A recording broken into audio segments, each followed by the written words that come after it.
opportunity to do a deal and help out.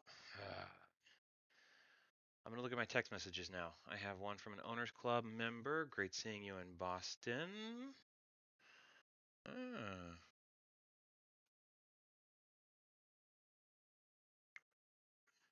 Karina. I love it. It's a beautiful reel.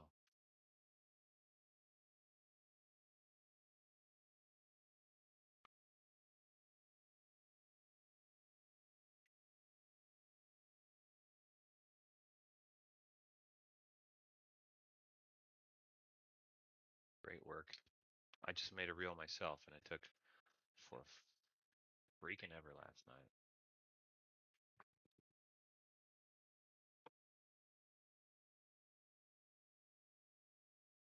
Boston meetup. Jerry Norton. There's Voight. Love that guy. Pace. Jamil. That hotel was really flipping nice. The Encore Boston Harbor. Great. Sarabi nailed it on stage. Pace. Oh, he went to a laundromat. I didn't go to the laundromat, but they did a video of one of the sub 2 members purchasing a laundromat. Love it.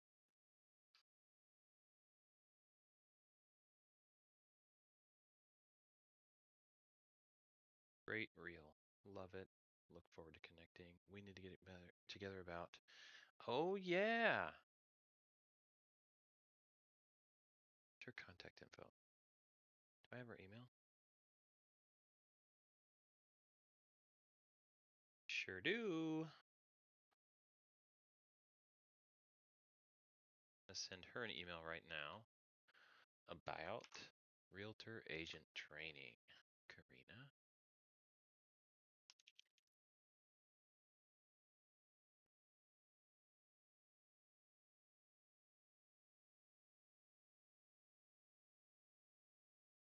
Creative Finance for Realtors training. Again, I can't put this one on the screen. I'm not going to share my screen with everything because I don't want to share everybody's email addresses. But if you want to know what it is, following up after conferences, oh my goodness, there's a lot of stuff to do there. Do you have a group opportunity, podcast, etc., where I could give some creative finance for realtors training?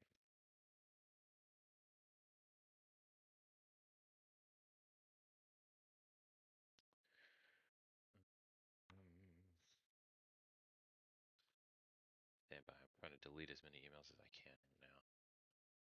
Title search. Oh, so we're doing a self-perform. We got 2 contract write-ups. If you don't know that we do contract write-ups, so Creative TC does contract write-ups to help you.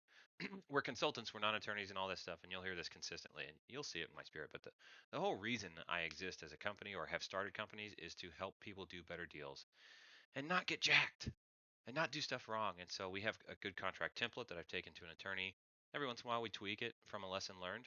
You get a particularly painful seller doing something dumb, or wholesaler, or assignee, and it's like, oh, well, I guess we can put it in the contract that you can't do that stupid thing. So that's what we do.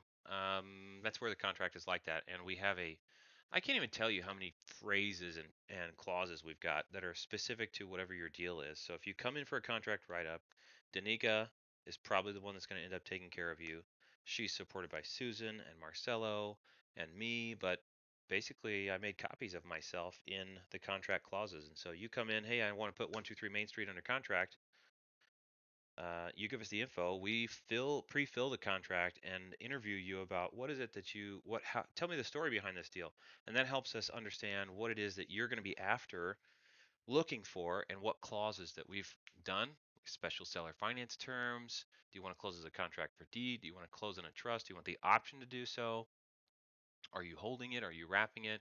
What are the tax implications? And so we'll kind of quiz you on what the deal is, and we'll bring in suggested content for you to review, and we'll help you understand it so that you can make informed decisions. In every case, we recommend you approach an attorney, but again, I've said this before and I'll continue saying it. My favorite use for attorneys in real estate, creative finance real estate, is to review what we've built, not to ask them to go figure out how to build, because now you're asking them to start from zero, get an understanding of creative finance, spend time thinking through the agreement and stuff like that. And that's what I've done. And I've taken the best parts and pieces of all sorts of documents and I've created a lot of stuff from scratch because I identify risks that nobody else is taking care of. And so all of that is wrapped up into our contract consult. It's like $197 and you get we're not making money on that. That's a loss lead because I've got salaried people on standby for that. But it helps you get the contract written correctly and more enforceable and saves a lot of headaches. And we make our money when you close that contract and you turn around and come back to us and say, now let's do transaction management, because that's the service that we offer for real.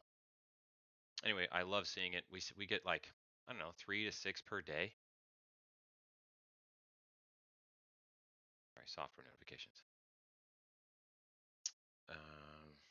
All right, email with Mr. David, Wednesdays at 6 p.m.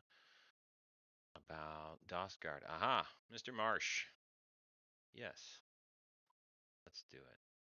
Let me look at my calendar. Next week, I can do next week, Wednesdays at 6 p.m. Eastern. 5. Yeah, okay. Next week works for me. If good for you, let's lock it in. How long is the call?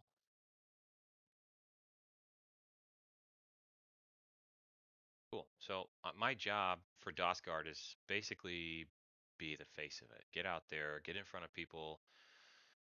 Let's get this thing launched, man. Like, what does anybody need to know about DOSGuard? You need to know everything about DOSGuard. We're launching. We're here to defeat the due on sale clause. I need to get in front of state, in front of people, stages, podcasts, RIAs, etc., to talk about why the due on sale clause is such a little b and what I'm going to do to it and how we're going to get around it. Sarah is currently commenting on the 20-page participation agreement, which I worked on over the last 2.5 months, 2 months or so. So I've already put a lot of hours in, but that's the nerd stuff on the paperwork side, and that's confidential anyway. So I'll let you hear as we talk about it, but I'm not going to give away the document itself, not just yet. All right, receipt from Pro Title USA. That's who we use for title searches. So that's for a self-perform. Again, I'm assessing my inbox, triaging, trying to get this handled. Junk, date, junk, unsubscribe. Received a $1,500 deposit on yet another deal at Creative TC. Great. I really should not see those anymore. We're going to update my QuickBooks. We're going to update who's the admin and who gets notifications. I don't need notifications every time a deposit comes in. So, winter webinar invite for Sub 2 Fund. Excellent. I don't have time to attend. I'm launching a company. Somebody left me a voicemail. I just forwarded it directly to Marcelo, and he called the guy back and locked in.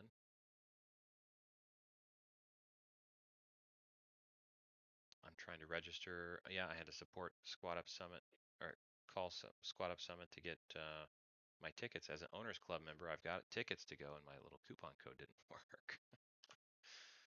So, dude, all the day to day. This is stuff that's not DOSGuard. I should be all about DOSGuard, but it's okay. It won't be okay if it takes too long. Descript. Let's check this. Descript is now done with that video that I made. Let's check it real quick.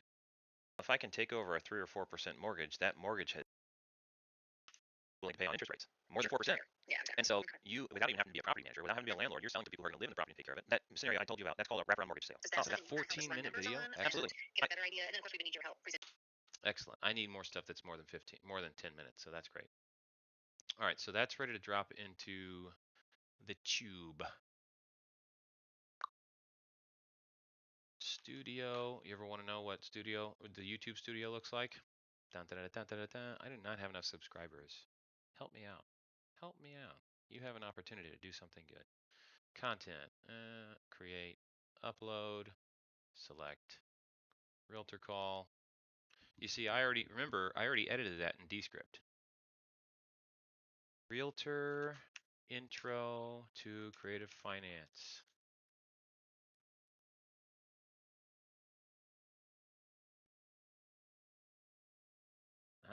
I want to put it in a category of like live phone calls or whatever, seller calls, etc. Essentially.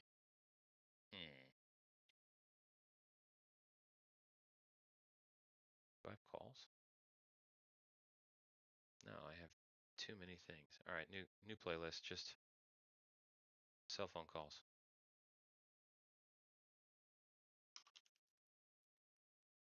Recorded calls.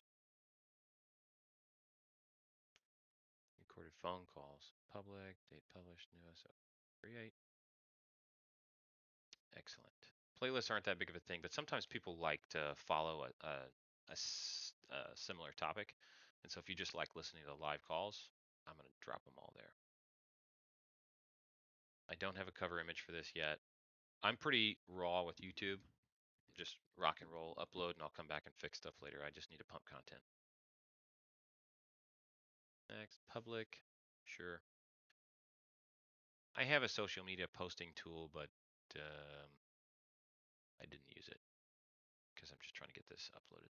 All right, so that's YouTube Studio. I got that uploaded. I could have scheduled it for a future time, but again, I'm just going to throw content right now. You guys can watch it and share it and all that. Let's check on my, I don't want to disclose confidential, so I'm going to check on my video upload for Christine. Facebook.com. 5 notifications.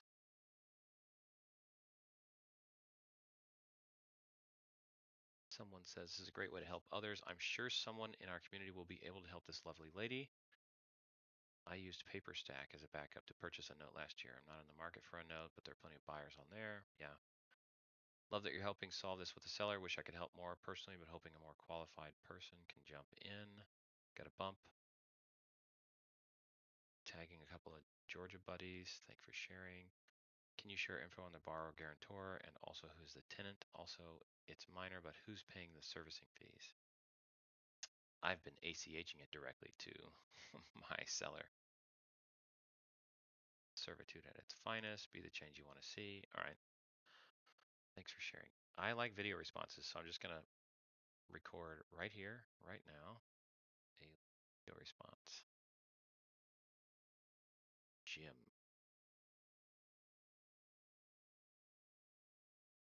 Hey, Jim, I read your comment. Thank you. Who is the borrower guarantor? That's me.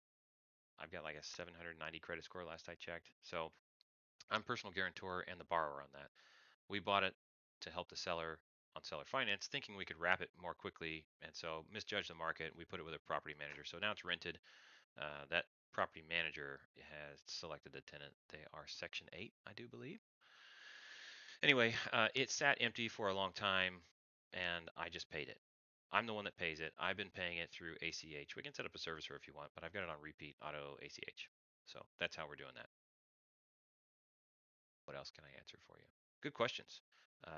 But if servicing fees had to be paid, that would come out of my side, not yours, if you're the lender. All right, stop that recording. And I'm going to go reply. Dang it, I don't want to share people's names on here, so that's why I'm not putting that on screen. I feel bad for making you watch my face and not what I do, but that's life. Sorry about it. Responses and video. That's uploading. And then I'm going to delete that file on my computer because I don't need that recording anymore. Send it. It's posting. It's uploading.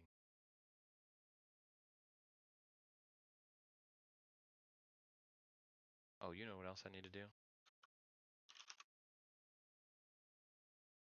I need to take my video I just did, take it to GPT. I'm going to take the transcript. Here's why I like Descript. Okay. I like Descript because, where did we go? I'll pull this up. Now I can grab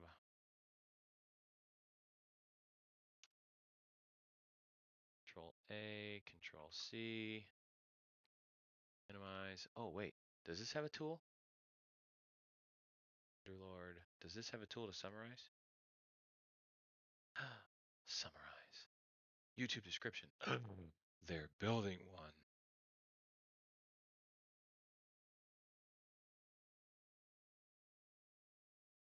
Can you just do it? Mastering. In this episode, we dive deep into the benefits and strategies. Timestamps. Oh man, that's great. Oh, I didn't even need to go. Look at that. I didn't even need to go to the GPT. Suck on that. Edit video.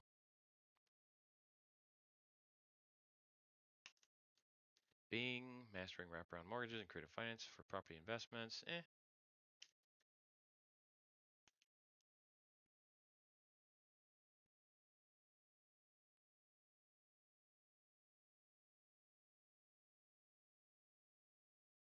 They need to understand wraparound mortgages.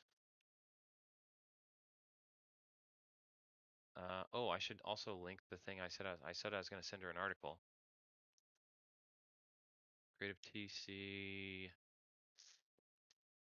What am I looking for? Types of wrap mortgages. This is on my main website.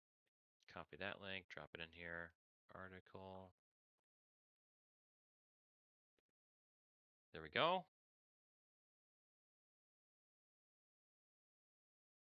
Save. I'll take whatever cover I can get there. All right, cool. That's a critical component of doing a good job with YouTube, is at least having a description there. So, all right, I checked on my humanitarian note buying opportunity. And next on my list.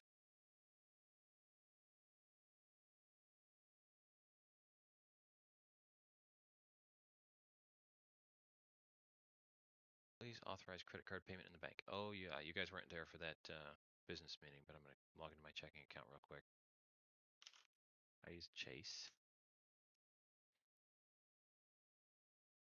My accountant set up a payment, and it requires my manual authorization, so she can schedule all sorts of stuff, and then I can simply go in and review and make sure it's all what I was expecting. Pay and transfer. Activity. Pending approvals. One bill pay. $12,000 going out on the credit card today. As expected. We had some travel last month. I just got back from Boston. Susan and Marcella just got back from Ohio.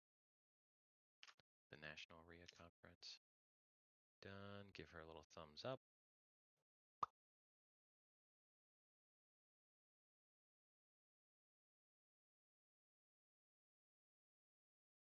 What else we got? Management team chats. This is me not working DOSCard again. Goodness.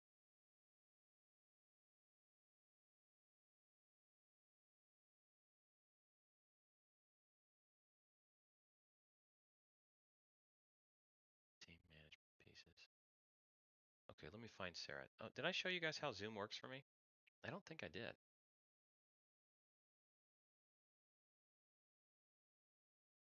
It's actually pretty cool. Oh my goodness. Turn off my camera for this.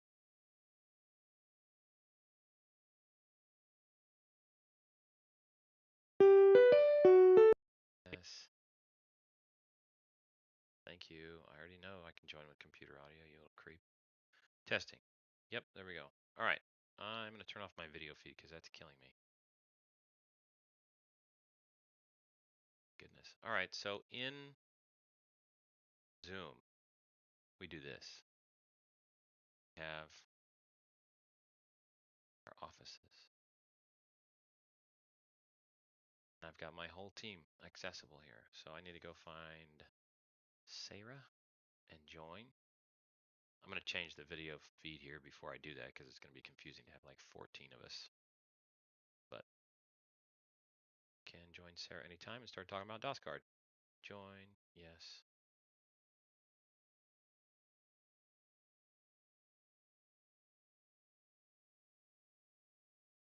Sarah, Yes, how have things been going? I'm streaming. How have things been going? I'm on page 15. Out of 20? Yeah, I think so. Okay. So I might go on mute for Zoom while I read through comments Okay. for the live stream. But I I've don't think. also been updating you and your to participant Okay. as I go through. I was struggling with that active voice versus the cold, I don't whatever think it's it should like. be you because, like, an attorney reading this, they could say, "Oh, you," is in me because I'm reading it. No, they're not. It's as if You'd we be surprised. define if you define you as the program participant, that would work fine. It's not what we did, but I like the active voice thing. How much of your you didn't put any cuss words in there, did you? No.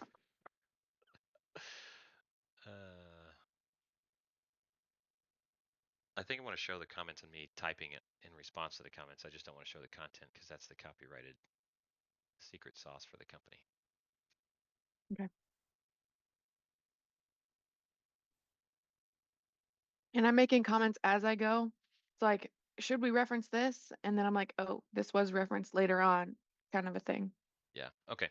So it's still pretty raw, but this is part of what we need to do. We're not even going to get dry run done today, are we? Mm-mm. Oh my god. All right, I'm going to mute Zoom. Okay. Meaning you can't hear me? You can't hear me. Oh, okay. So if you don't want to be heard on the recording, please don't. Okay. Then mute yourself. Okay. She can't hear me now, and here I go. Oh, I don't think I finished going through my text messages. Oh, chaos. I'm all over the place. Goodness. She loved my response. Odelia. No news on our 76 unit deal. I know it's being worked on.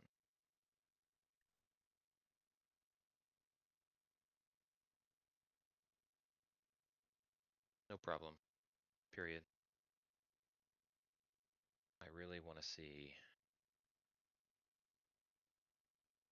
I don't know. What do I want to say there? They don't want to lose the deal. They've put a lot of work into it. We've made a proposition. It's almost good news that they haven't actively said no. Dot dot dot. How interesting. Can we schedule a call with them? Kind of force. No, I don't want to force.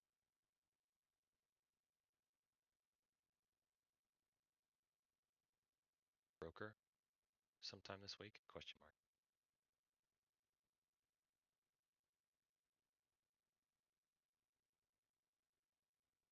Before Thursday? Question mark.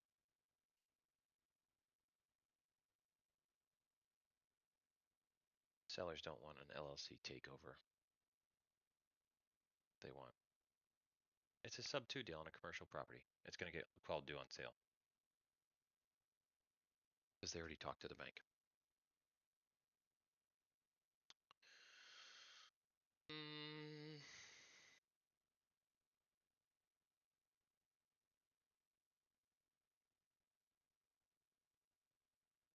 a cell phone texts are done. Now my business phone.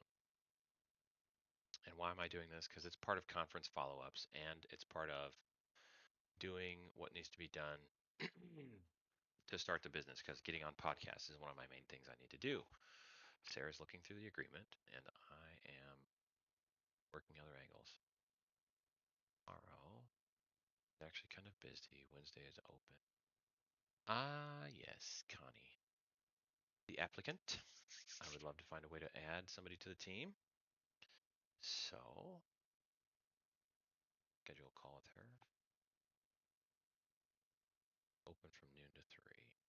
Schedule. She's Central Time today, tomorrow. Say 2:30. The same time you go to the dentist. 2:30 p.m.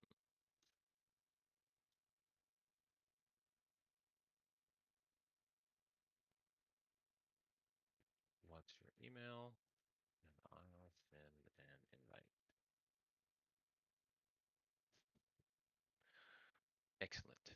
That was me scratching my neck, not doing it. I think there's a bad thing you could do. I don't know what it means. But I saw somebody do it real aggressive, like it was a cuss word, and then I just did that. That's not what I meant to say. Caleb, what is your need? Need to text you from my other line so I can have your podcast link.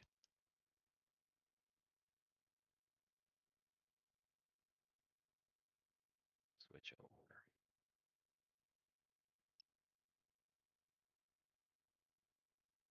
I have to resist saying the number out loud like I normally do when I punch them in because you didn't earn this number. You didn't pay for this number. I did. Showing up at a conference like that is showing up to the conference was thousands of dollars. Being part of the mentorship and the group that's in the room was also tens of thousands of dollars. So, yeah, I'm not sharing these phone numbers. Hey, it's Caleb, period. Connecting on the right phone number, period. Send me that podcast link and I will book ASAP, period.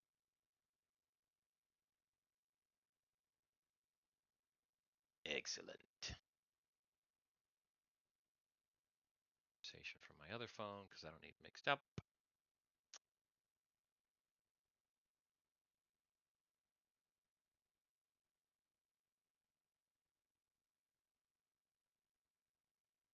Yeah. So I have a Blink card on my phone, and I normally let people scan my business line, but while I was at Owners Club conference, those are people that I want to have my personal cell, and so I had to go edit that. But I shared my Blink card with like 40 people before I cut it over. So now I'm going back and saying, hey, here's my personal cell. Let's have the conversations over here. 815, not telling you the rest.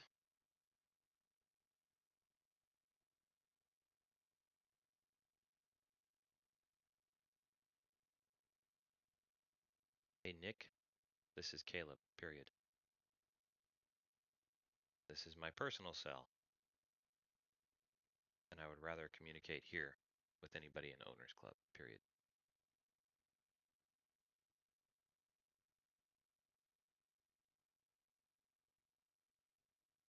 Do you have a podcast? Question mark.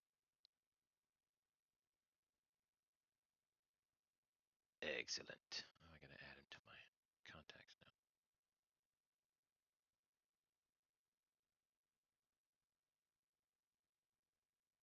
First name Nick, last name Olus.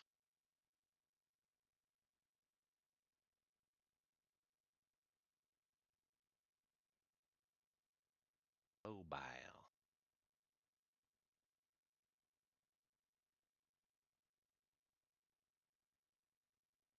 All right. Delete that conversation from the other phone line. Is this boring? This is the boring part, you guys. F podcast.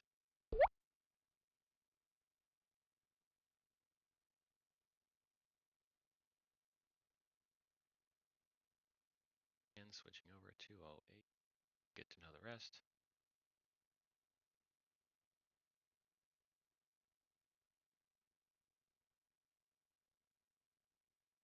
Jeff, comma, this is Caleb Christopher, period. I will also email you, period. But this is my personal cell, and I wanted you to update my contact so you have this instead of my business line.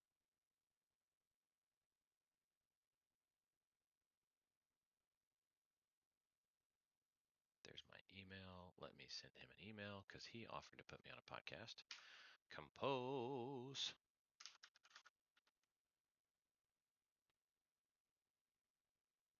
Pharmacy.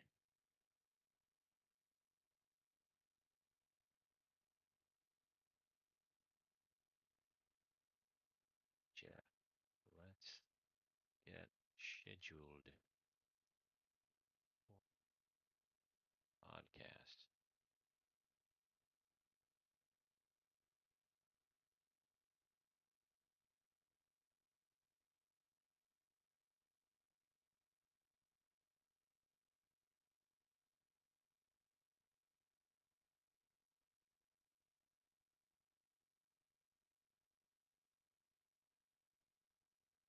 Assisted living home. All right. Do you have the podcast? Or are we recording it for my YouTube channel? Bing bong. Delete.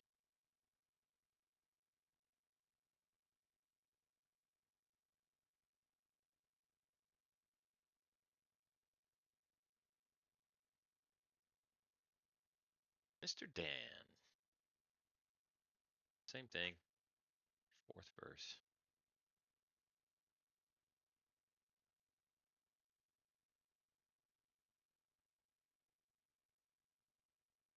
Digits of 2 though, so if you can guess the rest, congratulations. You stole my contact.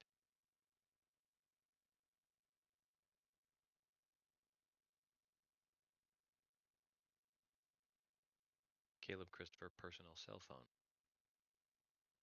Period. The other number was my business line that I forgot to change on my Blink card. Period. Please save this one,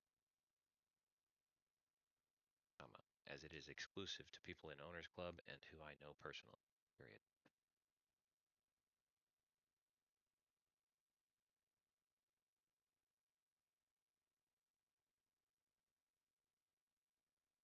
Have you got a podcast? Question mark. If so, comma, let's get scheduled. Period.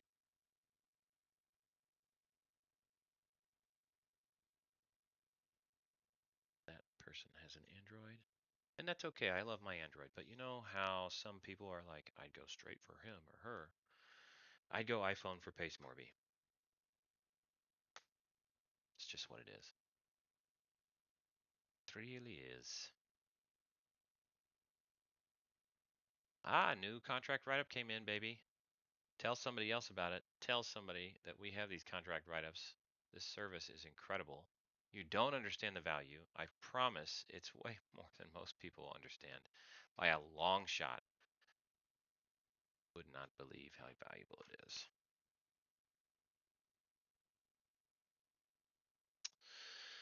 Okay, I can delete that conversation on my text messages. I wish it didn't show everybody's names because I'd like to show you as I go, but you don't have a non-disclosure with me. Internet at large.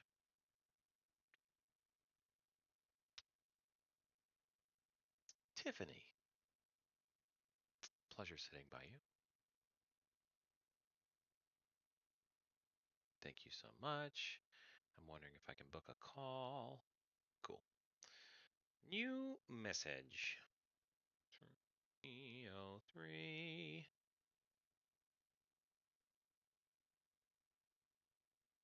Last digit's a 9.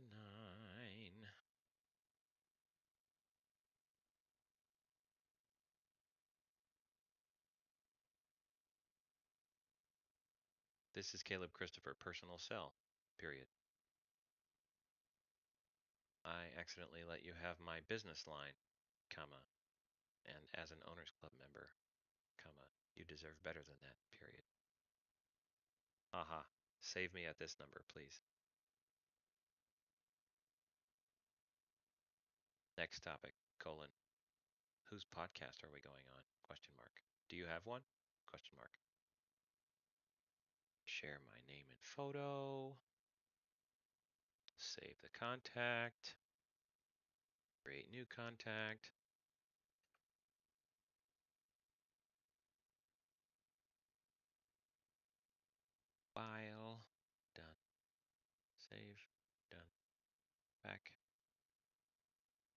Whoa, that's a long text.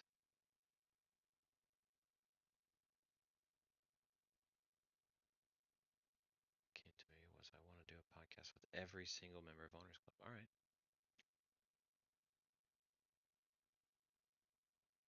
Hour.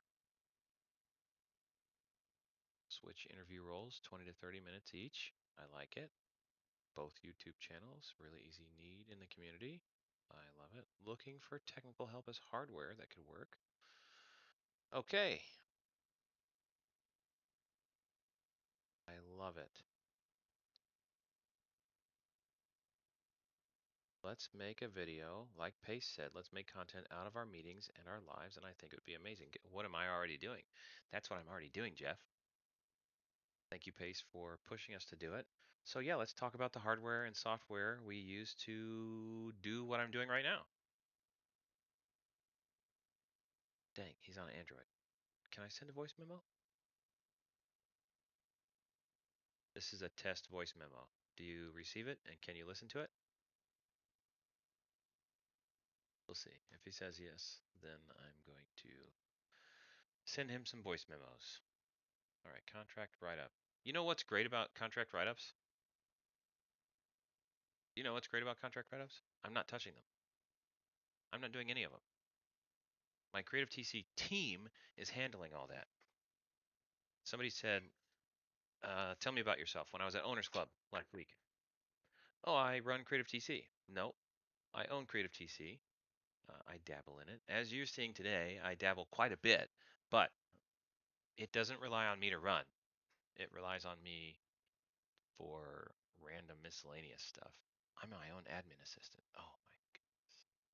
All right, Tiffany, I'm deleting your conversation because I already texted you.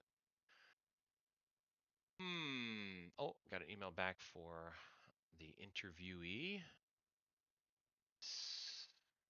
Where did name go? Connie.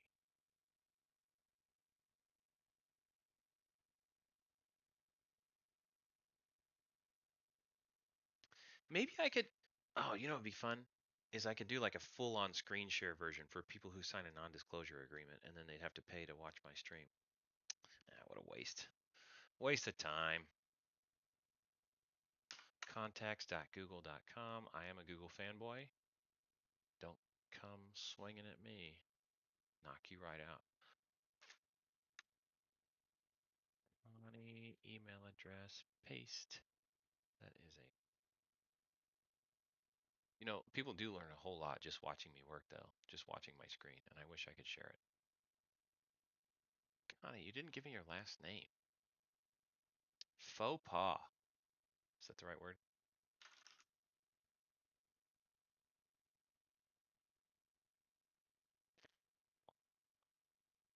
Is that Texas? 469?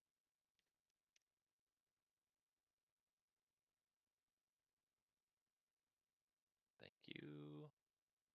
Mobile. Ooh, and she sent me a Facebook profile link. Smart. I like it. Gonna confirm this. Friend request just yet. No, I will. I will. I'm pretty stingy with those. Really, really stingy with Facebook ads, by the way. That's Susan commented. You said it. Oh, that was on a different video.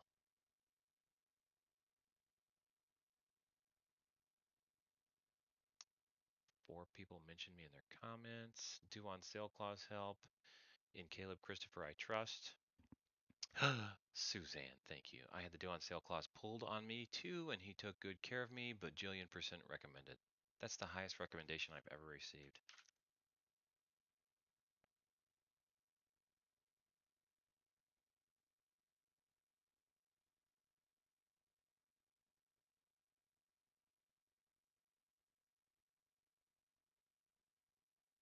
A bajillion%. That's the highest percentage ever. Getting Facebook traction. What else? Who else commented? Tag me, tag. Caleb's your man. Due on sale clause. Caleb's your man. buying opportunity. Ooh. Someone says to someone else to come look at this one. All right, Facebook, go away. That was very brief. Try not to scroll Facebook too long. Although I do farm business out of there. I spend a lot of time farming business out of the Facebook groups. But I found out I've been doing that wrong all the whole time too. Did you know? It's a shame. I've been using it for publicity for inbound leads, but I'm not capturing stuff into DMs and getting opt-ins and capturing email lists and things like that. So, all right, tomorrow at 2:30 p.m. interview.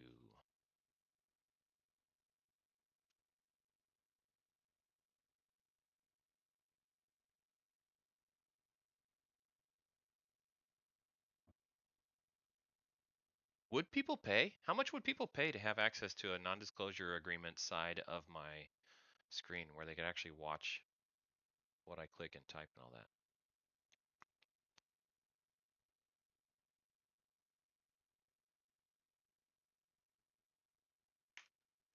It's not an intro, it's an intro to see if there's an opportunity for us to work together. I want to know her story, her situation. Oh, oops. I created the event, didn't add her email address. Nope. Guests. Yes, very good. Location. My Zoom virtual office, which is open all day, every day, by the way. It's pretty cool how we operate. Save that, sends it to her. Excellent, texting her back. He has my work cell, not my personal cell. See? Excellent. I sent you an invite. Well, did I send it? Save. Save. It will be on the Zoom link I sent. Hello. Fresh. You're gonna lose your progress. I guess so. Hey, the whole thing's gone? I saved it and then I went to edit it. What the? Right, 2:30 to 3. Trail CC KP. Guests. KP. Location. Something.creativetc.io. Haha. Neat. Stop that.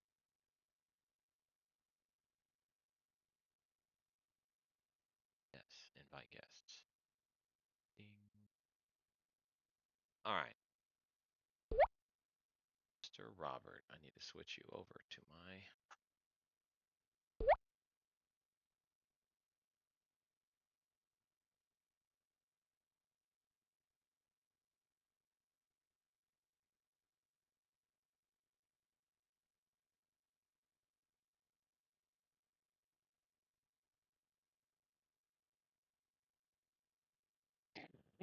Somebody texted me back. I am not Tiffany.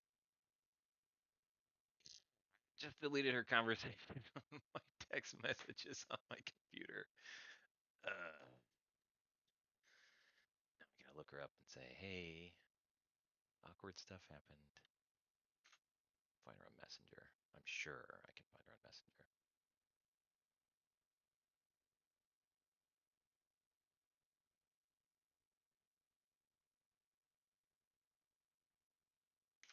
Hey, I must have typoed your phone number when I shifted to my other phone. I texted someone else and said they're not you. Oops.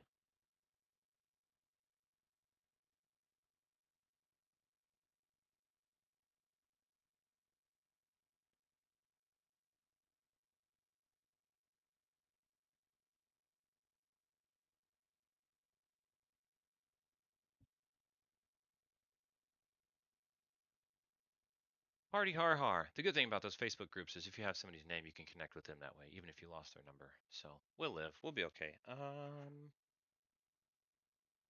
I guess I'm gonna delete this contact. Caller. Edit. I'll just take the phone number off. I can still have the contact, and then when I get her correct number, I'll update the contact. Yeah, done. I can delete the conversation, though. All right. The Android received my... She texted me.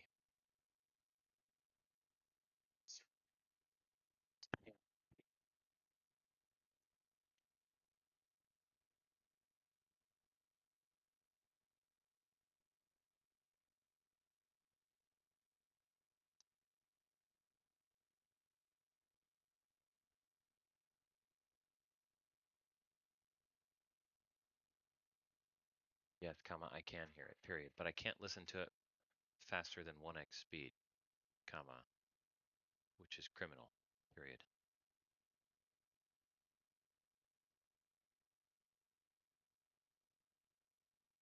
Aha, period. Don't you love this?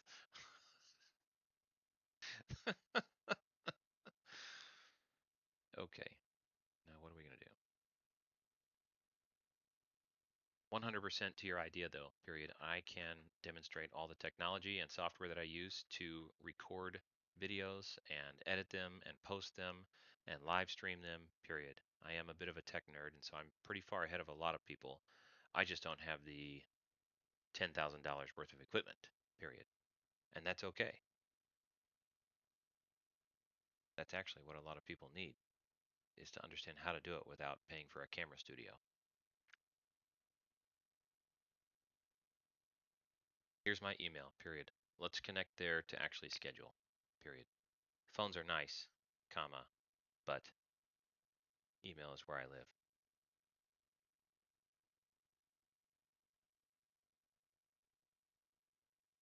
And a recording.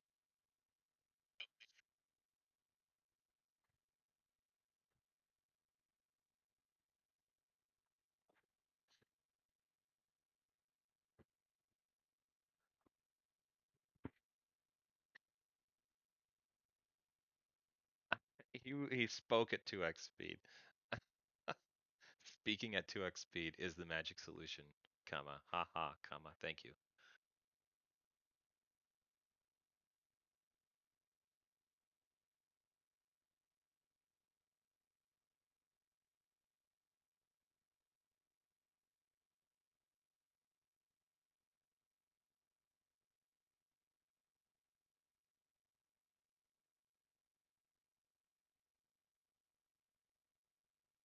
Yay, comma, ha ha ha.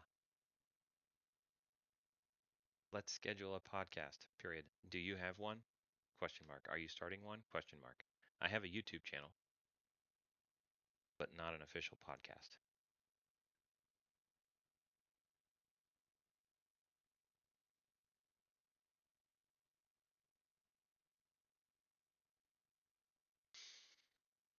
Making progress. Making progress. Archive that.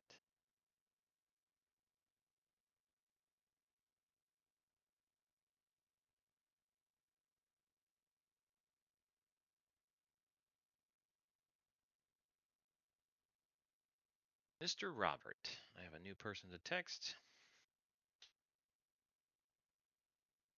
919.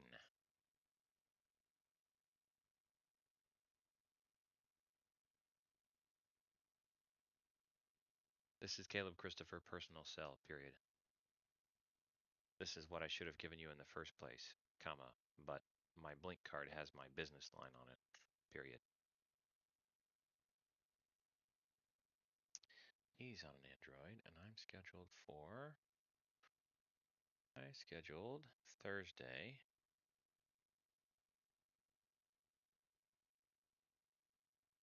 Robert.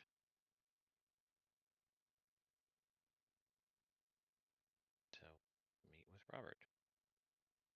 Okay.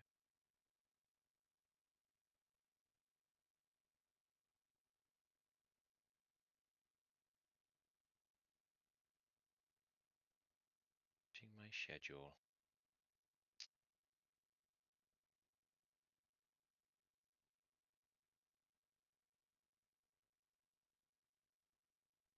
Are you starting a podcast? Question mark.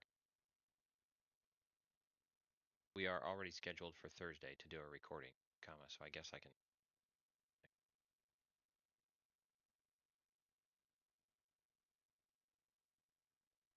I'm looking forward to seeing you on Thursday.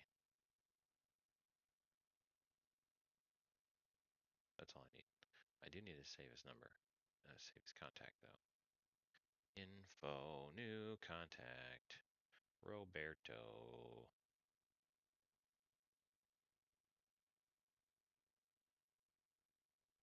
What's his last name? What is it? Ah, yes. What a nice guy. What a pleasure to spend some time with. Owners Club is full of some pretty incredible people. I mean, I like Sub 2 a lot, but Owners Club is like action takers. Almost exclusive. Almost.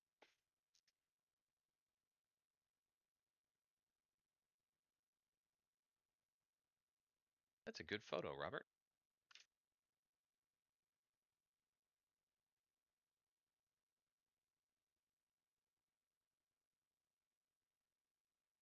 EST. That's 10 a.m. Central. Dang, I've got that wrong. Dude, scheduling while I was in a different time zone was killing me.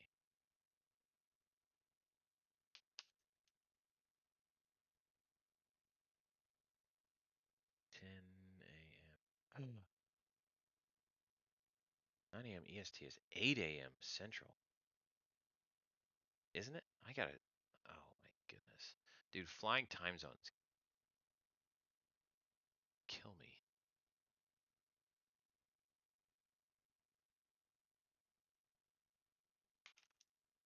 Please confirm.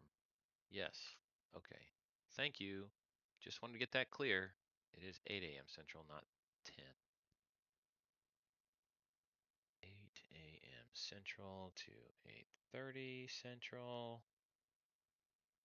7th. There's a gnat in here.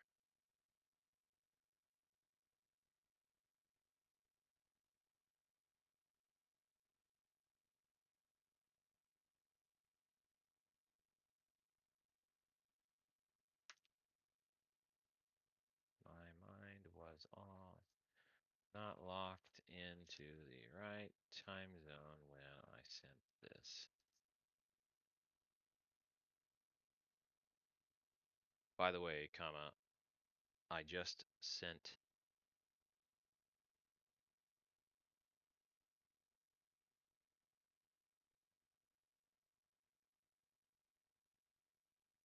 an updated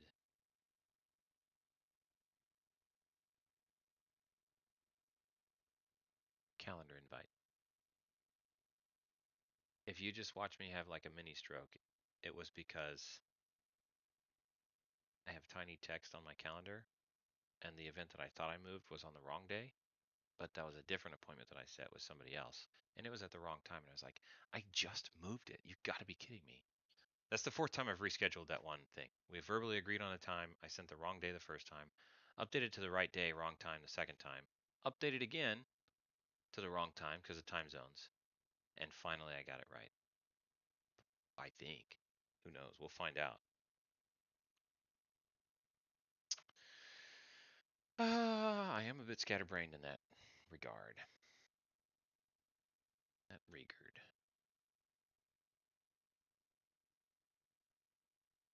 Right. Now I can delete this conversation.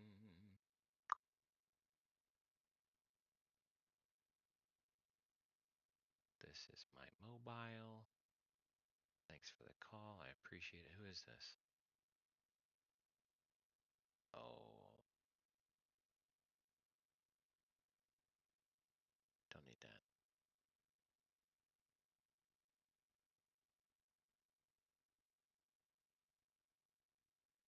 See, you're doing a live right now, she says. Yes.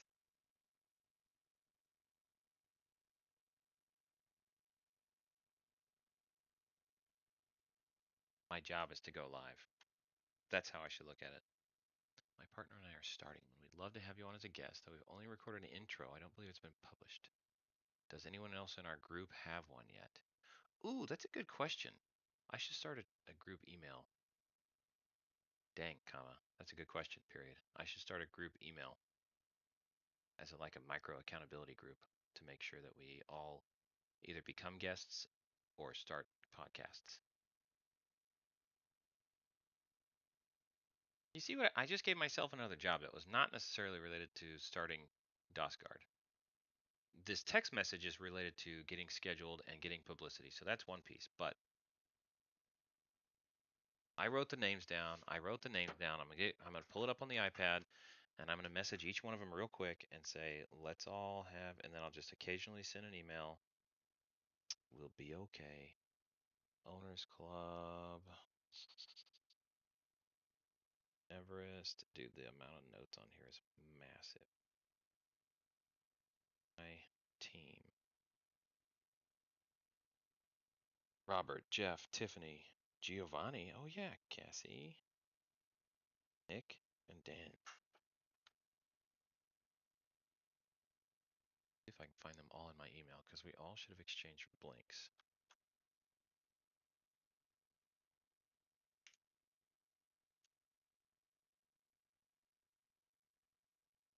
Manual adding contacts is so tedious.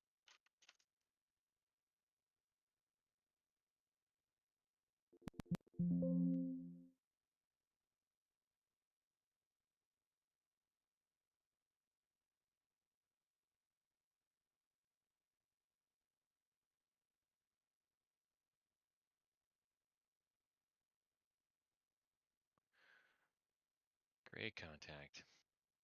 And not having contacts sync between Google and Apple. No, Google will show up on Apple, but Apple contacts will not sync to a Google account. You've got to be kidding me. You're killing me. Manual exports. How lame is that?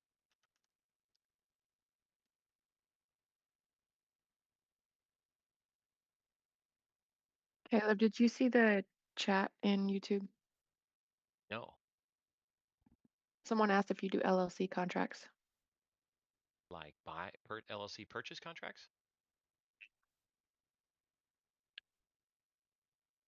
Wait, can you hear me now or not?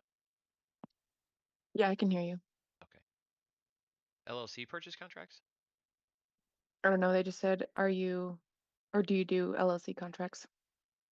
For the purchase of LLC equity Either that or maybe ownership? drafting LLC documents, like I'm an not, operating agreement, maybe? yeah, I'm not big on the operating, good question. I'm not big on the operating agreement stuff unless it's part of a purchase of like an entity purchase rather than an asset purchase. That's what I'm doing to consult for equity on this 76 unit deal.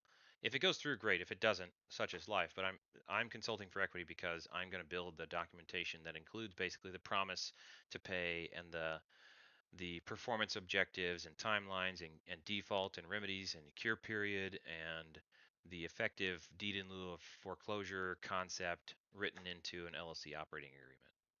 So I will be writing all of that out for this deal, but I would do that as a consult for equity, but not for a fee. That's a really good question. My artwork might be done. I hope it is. I like that question a lot. Great question. Do I know who asked it? Dave Cass. Well, you can reach out to me. I'm not giving my direct email out right now. You guys can reach out to support@creativetc.io. I still receive that, but also so does my team in case I'm busy live streaming and not looking at emails and things like that. But that's the best way to reach me for the public. Once you get my direct line, etc., then you've got direct access, no problem there. But I want to be easy to find, but a little bit harder to reach, to be honest.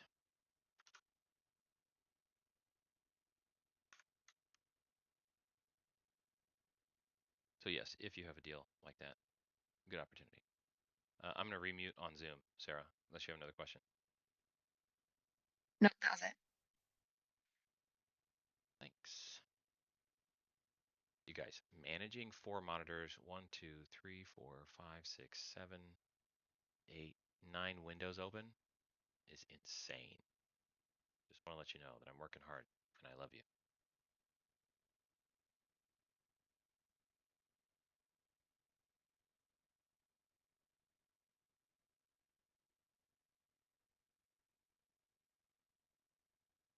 Save. That's one. Next.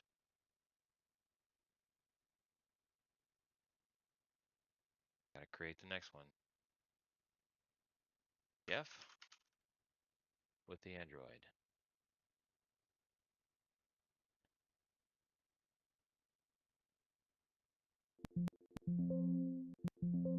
Really? Not on there? Ugh. Tip.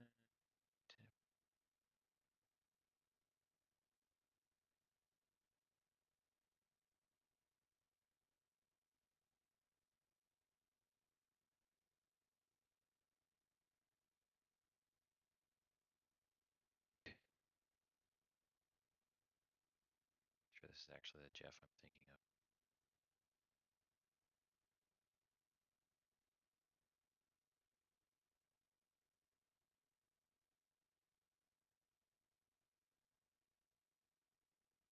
Oh, I have that written down.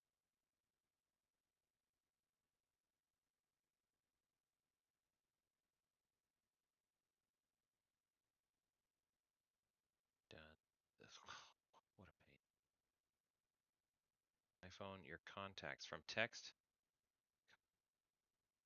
From text messages, your contacts management is 7 clicks. That's too much. Too much. Work, done, back, done. Now I'm back to the conversation.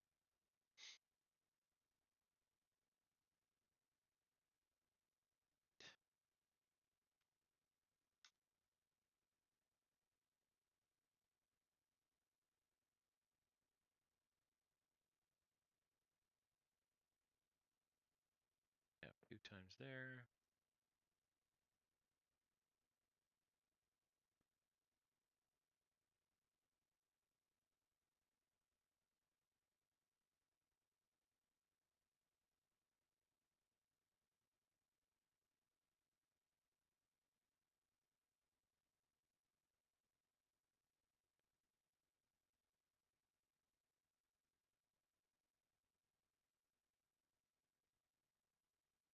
Next contact.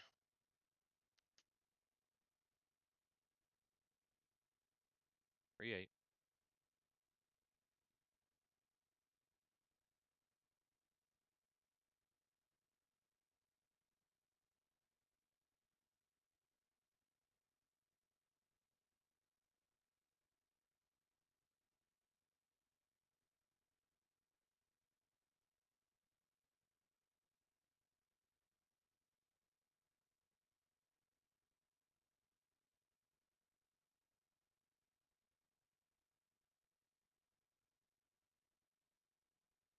If I can get it from the blink card, I should not make somebody else work for it.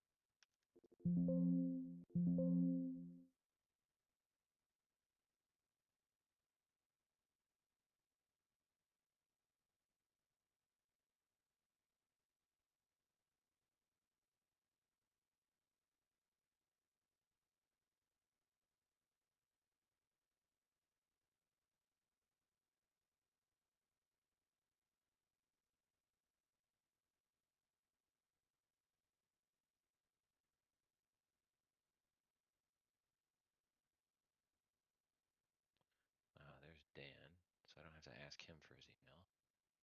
Copy email address.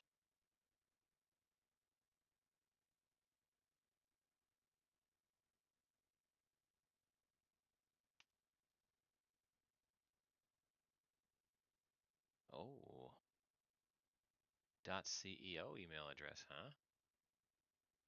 I like it.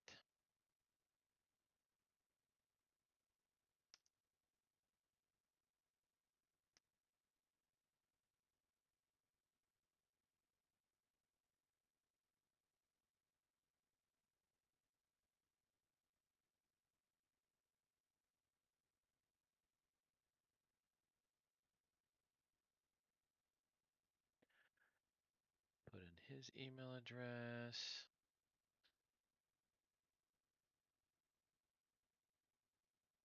Dan info. Phone number. So Google is my master. Not my master. My master repository for information. What I mean.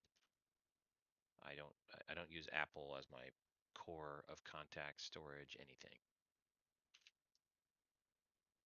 Ain't gonna happen. Not doing it. Back, done, back. Okay. Giovanni. Giovanni.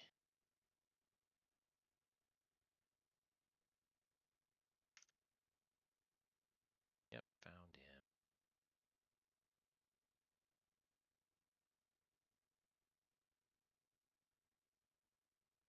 Dude, Blink really should have like a one click to create a Google contact. That'd be pretty nice, huh?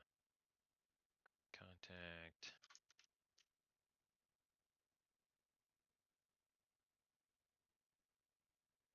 Work email, phone number. Ooh, yep, it's in here.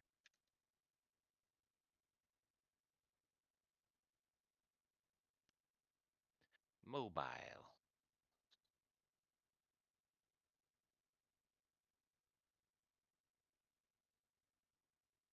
Once I get these contacts saved, this will actually be faster than texting everyone individually and trying to track that stuff down. So that's fine. Next in my crew. Hey, where'd my podcast crew? 1, 2, 3, 4. Aha, Cassie's next. She's not in my contacts. Ah, Bart Nuggets of Doom.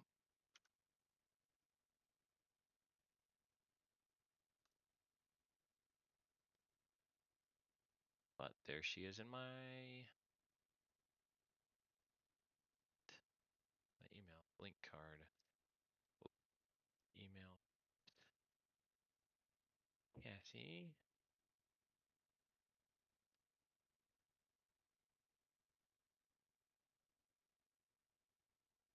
Phone number.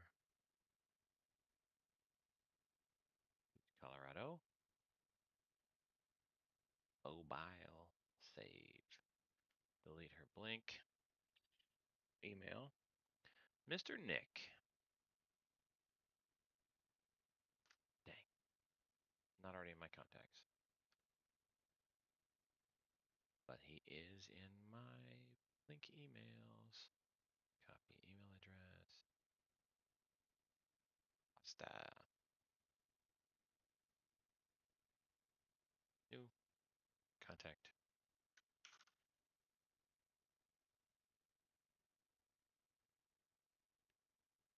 Home email. Phone number. Boop. File.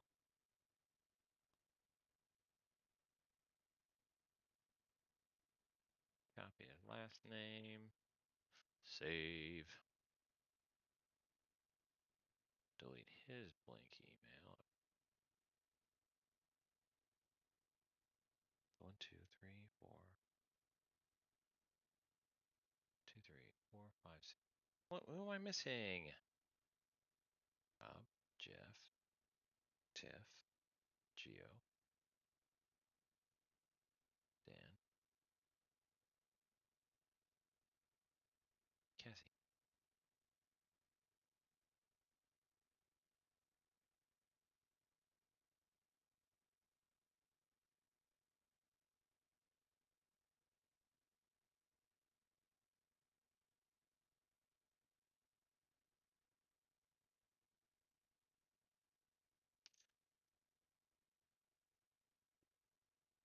I finished going through the agreement. Okay. So I'm ready to go through comments and discuss with you. Yeah. Okay. Take a quick break. I'm almost done sending an email, and then we'll chat when you're done stretching your legs or whatever. Whatever it I is just you do. did Oh well, change the baby's diaper, so. that's not much of a break, but okay.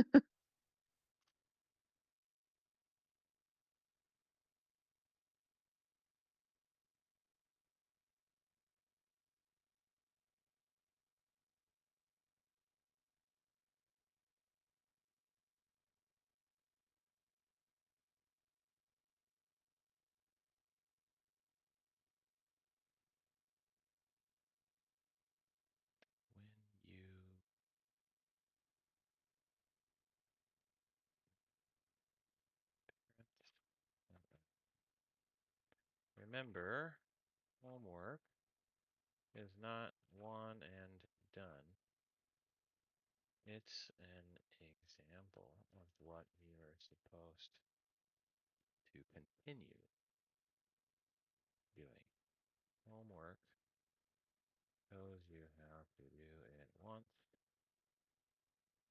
but as an OC member, your job is to do it on repeat.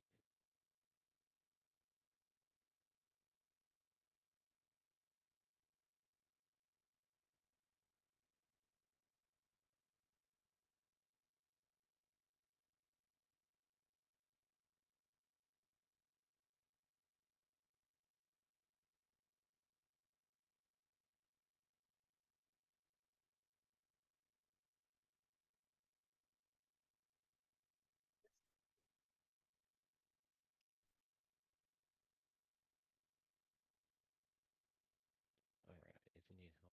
You know what I could do for these recordings is I could do the email draft on Google Docs, and that way I could type a message and people could watch me type it, but they don't get to see who the recipients are. That'd be a good way for me to do it and still share my screen. You know, look at that. Just figured it out. Too bad you guys missed it for this one. Send. Okay, I got all my people added.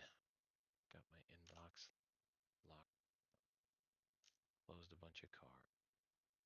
Program agreement. Okay. I think I'm ready. How about you? Yeah, I am.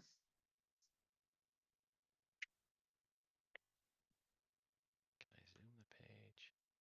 Better. Get my fat head out of the way.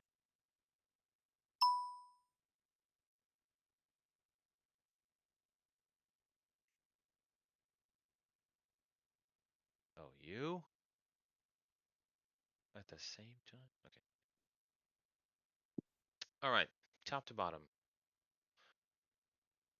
That was just a note. I'd like to make sure acceleration event is. So if you're writing paperwork, by the way, you guys, the reason I do stuff like this is I create capitalized terms.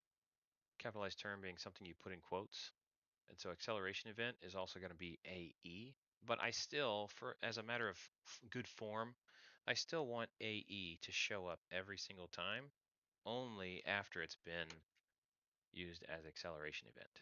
I don't have to redefine AE every time, but I want acceleration event spelled out. So an acceleration event in this regard is if a due on sale clause happens, gets exercised, the lender is then accelerating the debt. So that's just a note that I want to keep open for a long time. Dan is saving my number. Okay. Perfect. He's going to get me on. Language check. Participant versus you. Okay, so you went through and what did you do, Sarah? You shifted from you to participant all the way through? Yes. All right. I can stick with it. Program participant or just participant? Oh, yeah, I mix and match program participant. Don't I define it as participant or program participant? You do, but I think sometimes it can be because there are some sections that use it in both as well. Like there would be a section, the program participant does this, All right, then the so participant does this. we're trying to get this out the door. So version 1, we can have either one. I'll leave the comment open, Okay. I think. Not a priority right now. It's a good And then observation, also, but that doesn't make it a priority. and then participants versus the singular. I believe we have a singular versus plural clause at the very bottom of the agreement. That's usually in Okay. there. Let me search. Yeah, section 17 of definitions. Exhibit A, 17, program participant, specifically the entity named on the first page, blah, blah, blah. Program participant may Oh, in also the be plural referred to form. as Okay. participant, and the plural form of either version may be used based on the context. Good question. I like being drilled on that, but yes, we did already address it. Okay. Next, should we have something as agreement as regarding? Yeah, absolutely. If it's an LLC. But That's going to be exterior to this page or to this document. That's more of a process Okay, thing. yeah, that's what I didn't know if it needed to be in this document or not. Eh. Okay. So good observation again. Next, feels unnecessary. It may be confusing, difficult, and/or expensive to take the necessary actions required to halt or satisfy the accelerator's demands. Ooh, this is in our plain language understanding what the basis of this agreement is for. I have that in there, Sarah, because I feel like if this goes to court, because I've been to court in front of a judge, if this goes to court, I would like to be able to say the contract says why we're even here. The contract says why we're even in a relationship. And it's because in the case of a due on sale or an acceleration event, it may be confusing, difficult, or expensive to take the necessary actions required to actually halt or satisfy the accelerator's demands. That's the basis for our entire relationship. And so if they're making a claim that has anything to do with that not being the basis, I want it declared in the contract that the reason we're in a relationship in the first place, the reason I exist as a company and they paid for something from me is because they acknowledge right now at the beginning that it could be chaotic when that happens. So I say I'm going to keep it.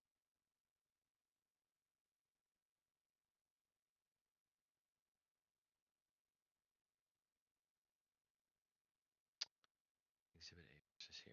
Definitions. See exhibit Oh, A. actually, and going back to named party, I know we define it later on in the defined terms, but it's not defined above this, so I don't know if that matters to you or not.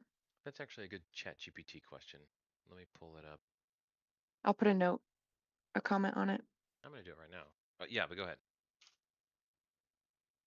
Then it's in the version history at least.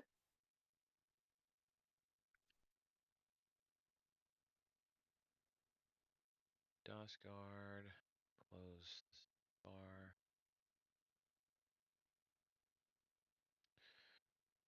In a contract, is it inappropriate to use a capitalized term?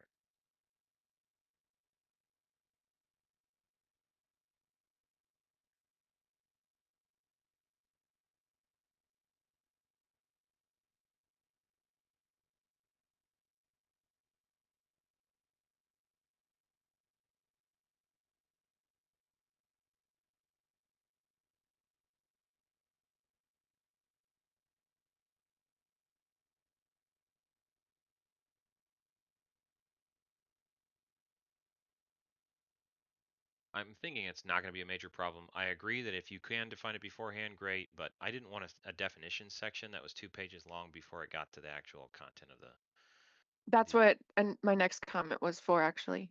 Or oh, maybe not the next one. My other ones was like, what's the difference of having, 1.4 definition, see exhibit A versus having it in there?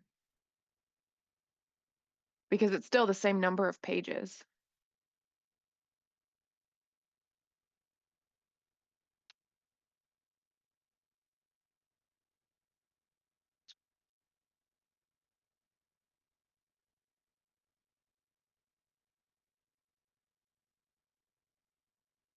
definitions, introductory section. All right, so as I look at this, I'm thinking instead of overview, definitions can be 1.1 and it can say Are refer you to meaning exhibit. to share the whole thing? I am. It Okay. can say refer to exhibit A. The link is protected only exactly, even if somebody sees the link, they can't do anything with it. It's fully protected. So if I take this and make it section 1.1, definitions, refer to exhibit A. There we go. Now we've covered it in the very beginning. How about that? Okay.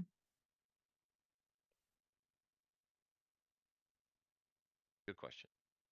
Now I'll shift this back off to the side. Scrolly rolly. Can we get rid of the section 1.5 then? Yes, Okay. it's a ghost remnant.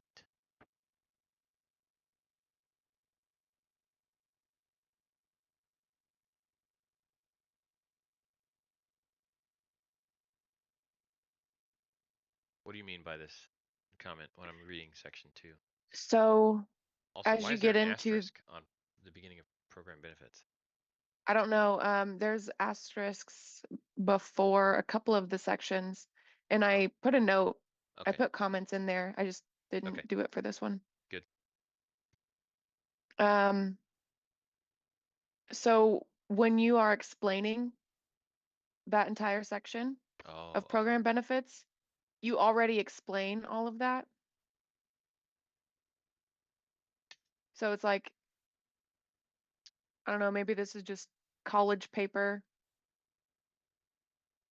coming back to haunt me, but this including, and you're like, that whole section that I highlighted Yeah.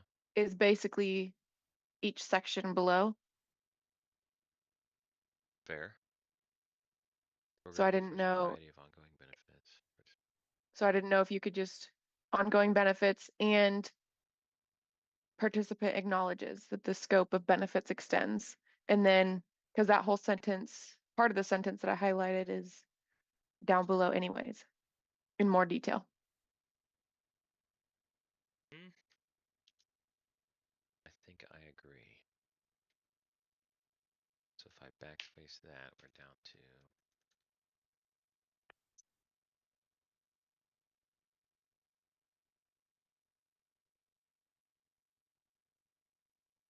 one thing I wanted to do is establish the basis of the value of the program is not exclusively the due on sale remediation itself, because Hmm. I don't want somebody to have a reason to be able to come back and say, I paid and I got zero benefit ever.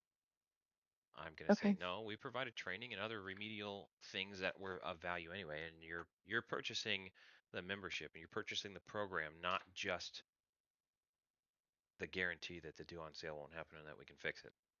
Because if you do something stupid we can't insulate you from, you're not entitled to a refund because the program didn't apply to your situation. You're paying for benefits that you're receiving along the way. I agree with the shall. Go ahead and make that change. Okay. I didn't make it through all of them, but that'll be Oh an no, hold on. easy. No. Not shall here. Program participant will gain access. Yeah, that's will. Okay. Yeah, because they're both used throughout. So I didn't Sh change those parts. shall is a command like duties. When we're Hmm. explaining what will happen, will is fine, but what must happen is shall. Will be granted. Okay.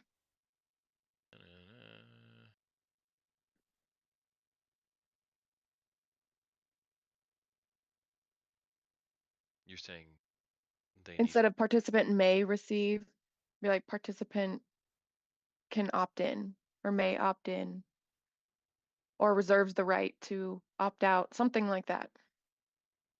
Well, they can Like always. marketing emails, you know? Yeah, I get what you're after. I think this should be an opt-in right here instead of a may receive. I'm kind of like disclosing. If you sign this agreement, you might get stuff, but I think a positive opt-in is probably better. Change, but the language you suggested is not sufficient for that. We need to find a better Yeah. set.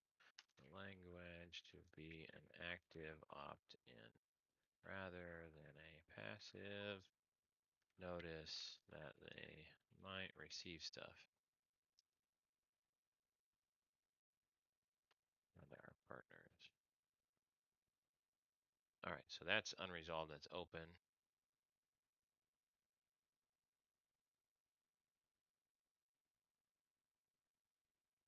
Networking opportunities is just a general benefit. It doesn't matter. It's not that it must come through us. It's the fact that they're in a group with other people who are in the same type of program, and they may have opportunities to meet together. So that's one of the benefits is we're putting them in rooms with other people that are similar. Okay. Oh, sorry about that. I want to remain very vague with preferred rates. I may be able to make special rates available, but I can't guarantee that. I'm not going to say that you do get preferred rates. I'm saying that you may get preferred rates as one of the benefits of your membership here. Oh yeah, and then my next one actually for 2.1.5. It kind of expands on the previous two sections as well. participants granted ongoing entitlement. What do you mean? What do you Like mean it the expands on your previous between two like the comments? access and, huh? You mean it expands on your previous two comments? Yes. So It's, this is a carve out. Again, I don't want any entitlement. We are getting mhm. benefits because we're providing them, not because you're entitled to them. The value that you're paying for by joining the program is the total package, but the package will change without notice. I may get a free course for 6 to 12 months from somebody, and then they're like, I didn't get enough sales off of having a course in your program, so I'm pulling it. And so while we provide it, great, take advantage of it. When we don't provide it, you're not entitled to a license or a use or copy of that. It can come and go. So that was the point. Does that make sense to you? Yeah. I want to provide value to people, but I don't want it to become something where they can now feel entitled to that same thing because it's not stuff that I own or control. I'm going to fight to bring stuff in to give to them though, because my spirit is that people need access to training and resources and things like that because you can do things ethically when you understand them.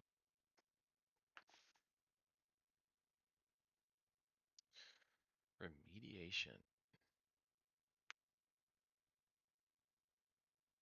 Yeah, that whole comment, it's found later on, like that we are not legal professionals. But I didn't know if it was necessary to reference that section here. I don't think so. Okay. What if you know the section? I don't think this section needs to reference it. This is just talking about the benefits Yeah, because it's just, include. remedial actions performed by the company, and I know it says leveraging knowledge and experience, in consulting. Yeah, but we also have them sign an explicit acknowledgement that the company is not Yeah. A, B, C, or D. So I'm good with this as is. Reworded. To make better informed decisions than would be likely without the company's input. All right, you're welcome to propose new language. I don't disagree, Okay. but I don't disagree or agree or disagree. If you've got a good suggestion, I'm good to go. Story. No, we'll have a privacy policy. So when you're talking Okay. about does our agreement need to refer to, Mm-hmm. do we have to refer to our privacy policy in here? Maybe.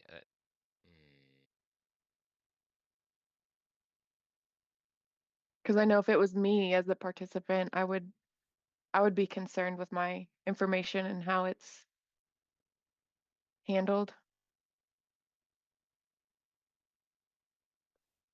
Okay, so we'll leave that one open. And that also made me actually think of adding initial boxes by some of these. I Yeah, know that we have the anything that deserves initials, I would rather representations. copy and paste down to the acknowledgements page. Yeah. I don't want to mix it all the way through here. I want them to be able to skip all the way down to the end, sign and acknowledge, and be done.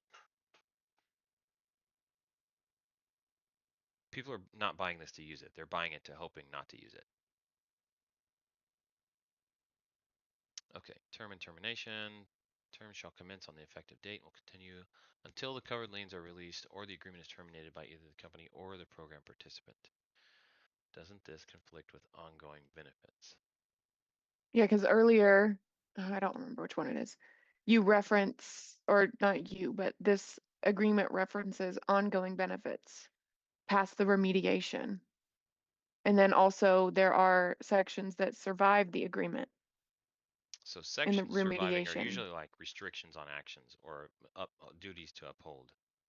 So can I search ongoing benefits? Yeah. Program benefits, section 2, ongoing benefits. I mean, I'm good with you attacking this concept. Ongoing benefits is for the program participant. Upon the termination, you're no longer a program participant. Okay. I may be making an assumption though. I'm not too And worried I about was that one. thinking Yeah, and I was thinking about sections like non-poaching, things like that. I Yeah. know it does outline, within a year or something like that, but Yeah, so those kinds that survive. it's pretty standard to have a term and termination concept with survivable clauses such as non-disclosure, non-compete. Even if you terminate, Mhm. you can't just terminate for the sake of being able to compete. So the same thing still would apply here. So no, I'm good with that term and termination section. Elective termination.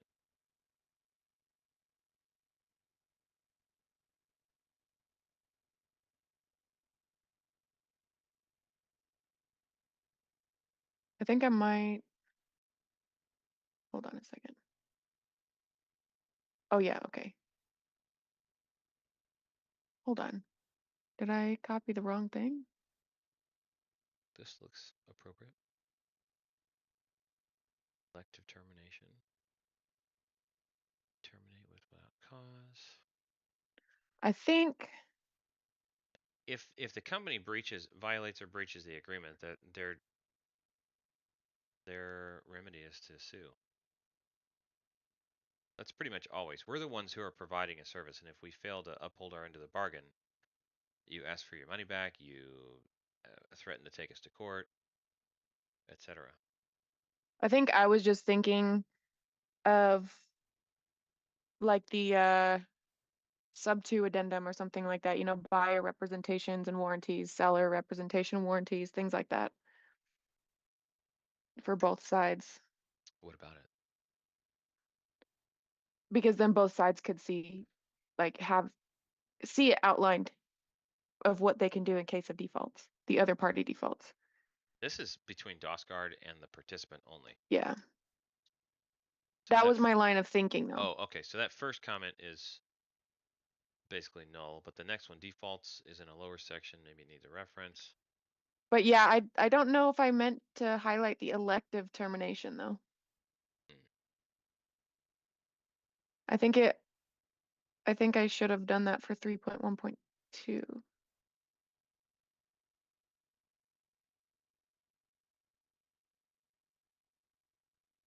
I think I just highlighted the wrong part. So DOSGuard is making a pretty big commitment, and so it's the one with the trade secrets and things like that. So the contract is imbalanced against DOSGuard for equal enforcement. We're the ones with the secrets and knowledge, and somebody else can take advantage of that. So having the ability to immediately terminate is fine by me for us. Okay.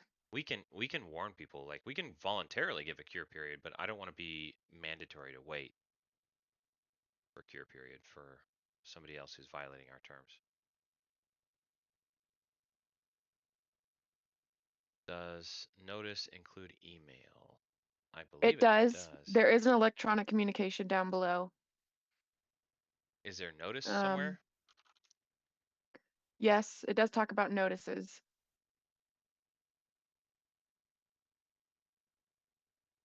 Notices may be given in shall be given in writing and delivered to the parties at their respective mailing address or via email. Yeah, so that comment's fine. We're not very The far into this only agreement, are we? thing is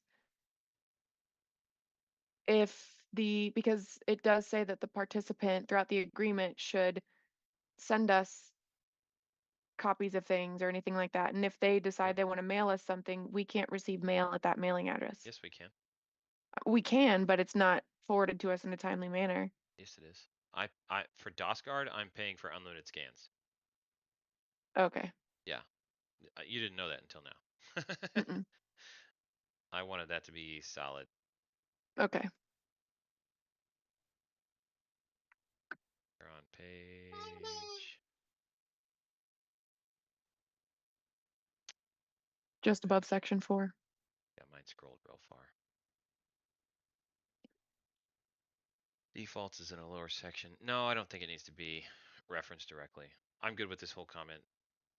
Not bad Okay. observations, but no changes needed. Reinstate. Thank you.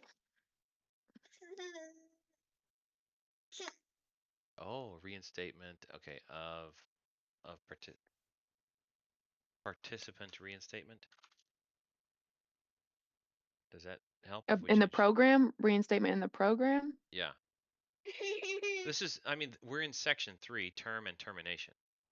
Elective termination, termination effect, reinstatement. So within the context of section 3, reinstatement is what to the program that was just terminated.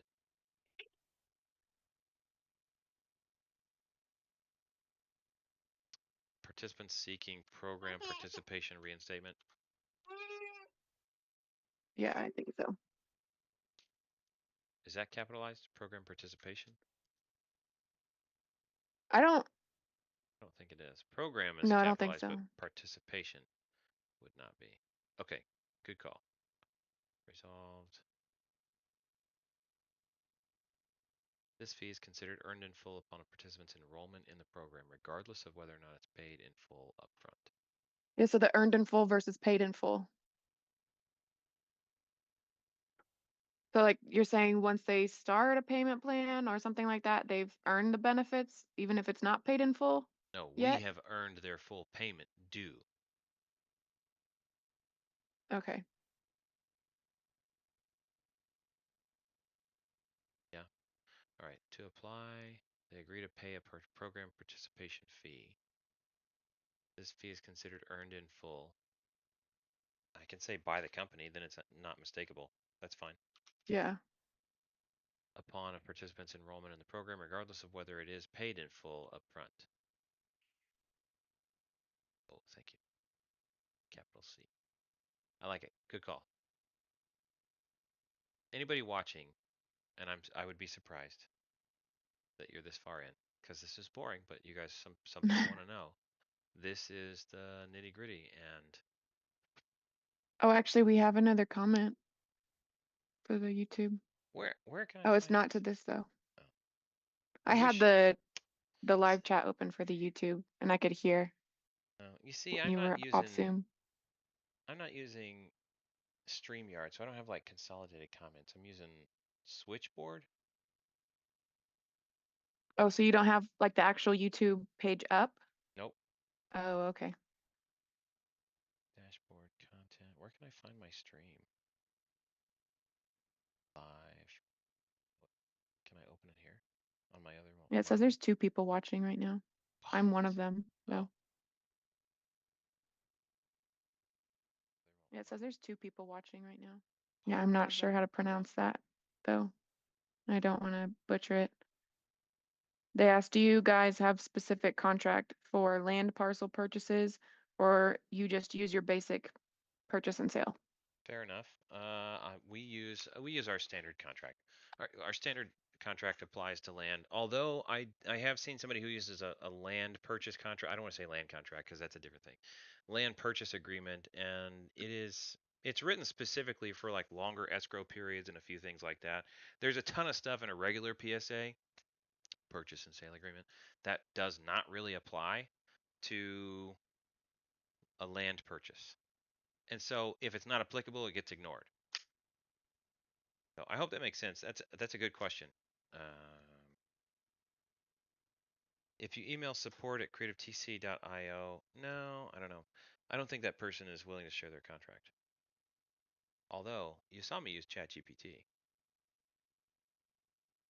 Maybe it's worth downloading or paying for one somewhere, but I do not have a land specific purchase contract. If I needed to buy land one time, I would use my contract and just strike through sections that don't apply. It's a good question.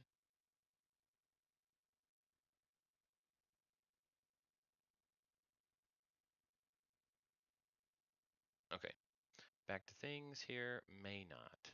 During the application review period, the participant shall not be deemed to be enrolled and is therefore not entitled to any benefits until enrolled. No, I want shall. I don't want them to be deemed as enrolled. So when this is like when they fill out their application and the title company sends us the documents, there's this Oh, I review see. period where if we want to give them access to our portal and stuff like that early, great, we can do that. But again, this is an entitlement thing. I don't want, just because they sent paperwork in does not mean that they're automatically enrolled or any of that stuff. We still have the right to review and reject and send their money back. Yeah, I misinterpreted that to begin with. Yes, That but makes a lot if you more sense now. misinterpreted it, my question is it set up to be misinterpreted? So my first thought was during, I don't really even know. Now that you explained it, it's like a dumb moment. Dang it, I should. If I explain it out loud and it makes sense now, that's the problem. It should stand on its own. Okay. During the application review period, maybe in commas after that, before official acceptance into the program. I don't know. To like make it that much more clear that it's only during that review period they shall not be deemed to be enrolled. It does during, doesn't it? Yes, but I think, oh, I don't even know how to explain it. Because I took it as, the review period, and then the company decides whether or not they're going to be enrolled.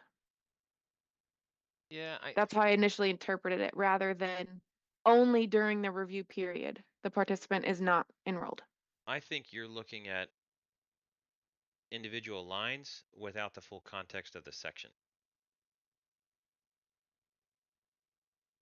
Because if you look at Yeah, probably. 4114 Yeah. down below, upon either written notice from the company or the expiration of the application review period, an application shall be deemed to have been accepted and approved, and the applicant shall be deemed enrolled.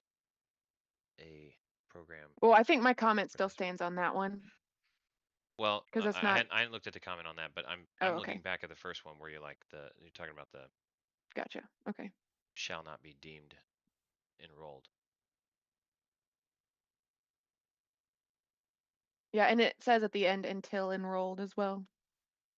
So, So they are automatically enrolled if the company doesn't review? Yes, they're enrolled. So our protection on the downside is that if somebody gets enrolled and they end up filing a claim, we're going to have a maximum benefit, like maximum out-of-pocket expense on your behalf sort of limitation. So we can lose money on anybody who has a claim. As a business, DOSGuard can lose money. However, the limitation is limited, or the loss is limited on a per client basis. So if everybody got due on sale, I mean, just like if everybody who got we're not insurance, but if everybody who got an insurance policy made a claim, the insurance company go out of business. They make money on people not making claims. So the same thing applies here. We can lose money on any one client or even a handful of clients, but if everybody did, we would just have to file bankruptcy because we couldn't uphold that. You okay. know what Yeah, I'm it's saying? just, yeah, it was just that automatically because I'm thinking about Yeah. more in the beginning time frame. In the beginning, we should be able to touch everything. I'm thinking automatically is going to be in the favor of the applicant, the new person, when we don't even have enough staff to manage the hundreds of files coming in per month. You know what I'm saying? Yeah. And then the relationship I want to set up with the title companies is if we're reviewing it, if we're getting to it within the first 7 to 10 days or something along those lines, and we require corrections, then they're the one that has to conduct the corrections. But if it goes past that initial period, then we have to follow up directly. Everybody's compelled by the program agreement, right? They've signed paperwork that says they will participate. So they do have to participate if we request corrections. And every time we request corrections and updates, that timer starts over. So our review Hmm. period, because sometimes they'll take a long time to respond, and if they're unreasonable in their time frame, then or they don't send us enough information, it's like an extendable review period until we receive all the information we need to make a decision that yes, they're fully approved. But if I look at the credit industry and things like that, and mortgages, 30 days seems to be a very reasonable time. Like if you can't take action in this time frame, you don't get to reserve rights beyond that. And I want to hold myself to that standard. That's fair. So yes, okay, good. But again, for the sake of posterity here on YouTube and everywhere else, and for you, I like that you're calling this stuff out because I needed to share why my head is there if you're going to help me run the company. So it's good to have these conversations. Automatic payments. So automatic payments will be required? No, but if we set up program participation is contingent upon the establishment and maintenance of automatic payments if a payment plan is selected or negotiated. I didn't want to have a custom addendum every single time. I wanted it to be baked into the original contract. If Okay. you set up a payment plan with us, you must do automatic payments. Okay. And if they break their automatic payments, we can turn off we can reject their policy or their program participation. Participant versus participants. You're already still doing that, right? I can take Yeah. this off. Should Yeah. I leave it open? It's up top as well. No, I Yeah, think okay. it's still open up top. Yeah, I thought we already talked about it. Refund policy. With that actually 4.3 late payments, I know it's implied, but I added 30 calendar days. I added calendar in there anyways. I know it's implied unless you specifically state business. It's good to define that, but did we hold on? Not all of them say calendar or business days. Days. Some of the other numbers do say calendar, but it's just Days. one of those things. Yeah, but days is in here a lot of times, so it would be better for us to go and formally define days as calendar days unless specified otherwise, like in the definition section. Okay. So let me go down to attachment A add-up. Put that on screen. Application fee, COE, D days.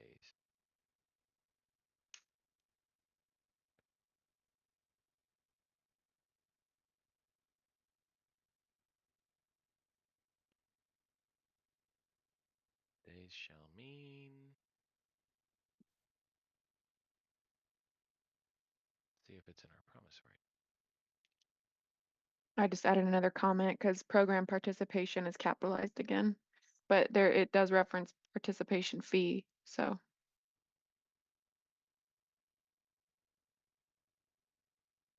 It fits in a times of the essence clause too. Times of the essence, all time periods set forth days shall refer to calendar days unless otherwise specified. I thought I had that in there, but that's one of those little clauses. So let's cut that and let's go to the time is of the essence and just add this. Whoa, Control Shift V pastes without formatting in case anyone didn't know that. Time is of, oh, my face is in the way. You didn't tell me that, Sarah. I thought you were trying to hide the No, the anytime I go full document. screen, I'm probably trying to, anyway, well, whatever. Times Okay. of the essence, all right. In all time periods set forth in terms of days shall refer to calendar days unless otherwise specified as business days. Any deadline falling on a weekend or U.S. federal holiday shall automatically roll forward to the next business day. All right, so now anytime it says calendar days, you can take out calendar. Okay. And I'll let you go do that right now. But don't take out the word calendar on 15.7. If you do a find and replace, you could do a find and replace for calendar days and replace like the 3 instances before this one shows up.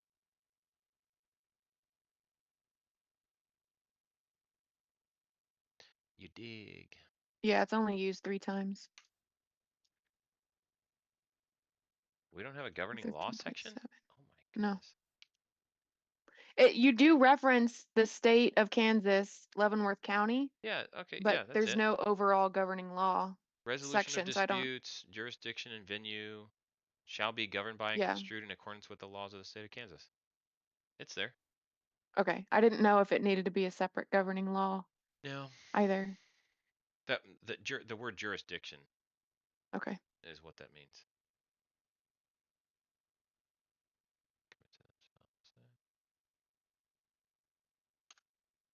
Yeah, Wait, where were we at?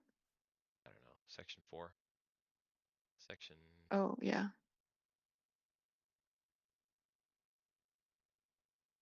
Section 4. Program participation fee. PPF, program participation fee, yes. Because I wanted that to be a like PPF Okay. if we wanted to abbreviate it, which I didn't end up doing, but I'll still definition review the whole fees. doc because program participation, I think, might be capitalized just on its own without fees or anything a couple of other times. Program participation fee is number 19 in the definitions right now. The fee paid by the program participant to enroll in and maintain active status with the program.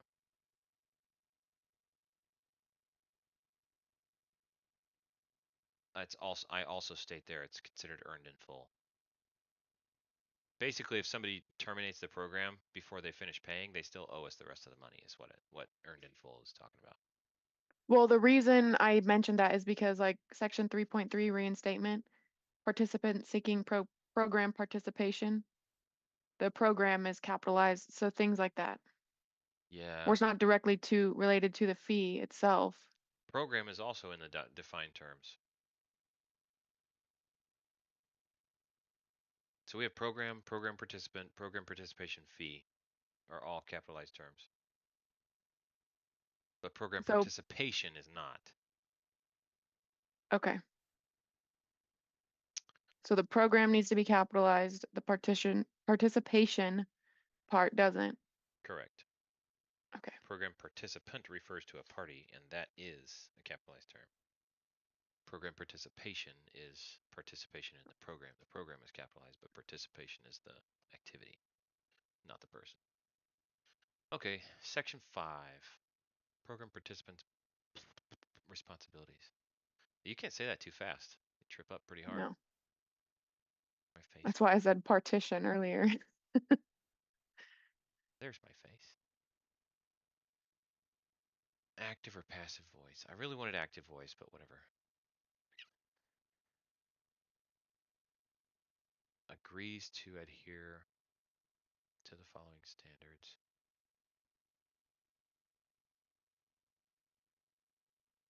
I'll leave that open to look at it one more time. Failure to pay fees results in additional fees? Yeah, because you did mention the rates of late fees or something like Oh, that, okay. Mention or like termination of interest some or all basically. benefits. Okay.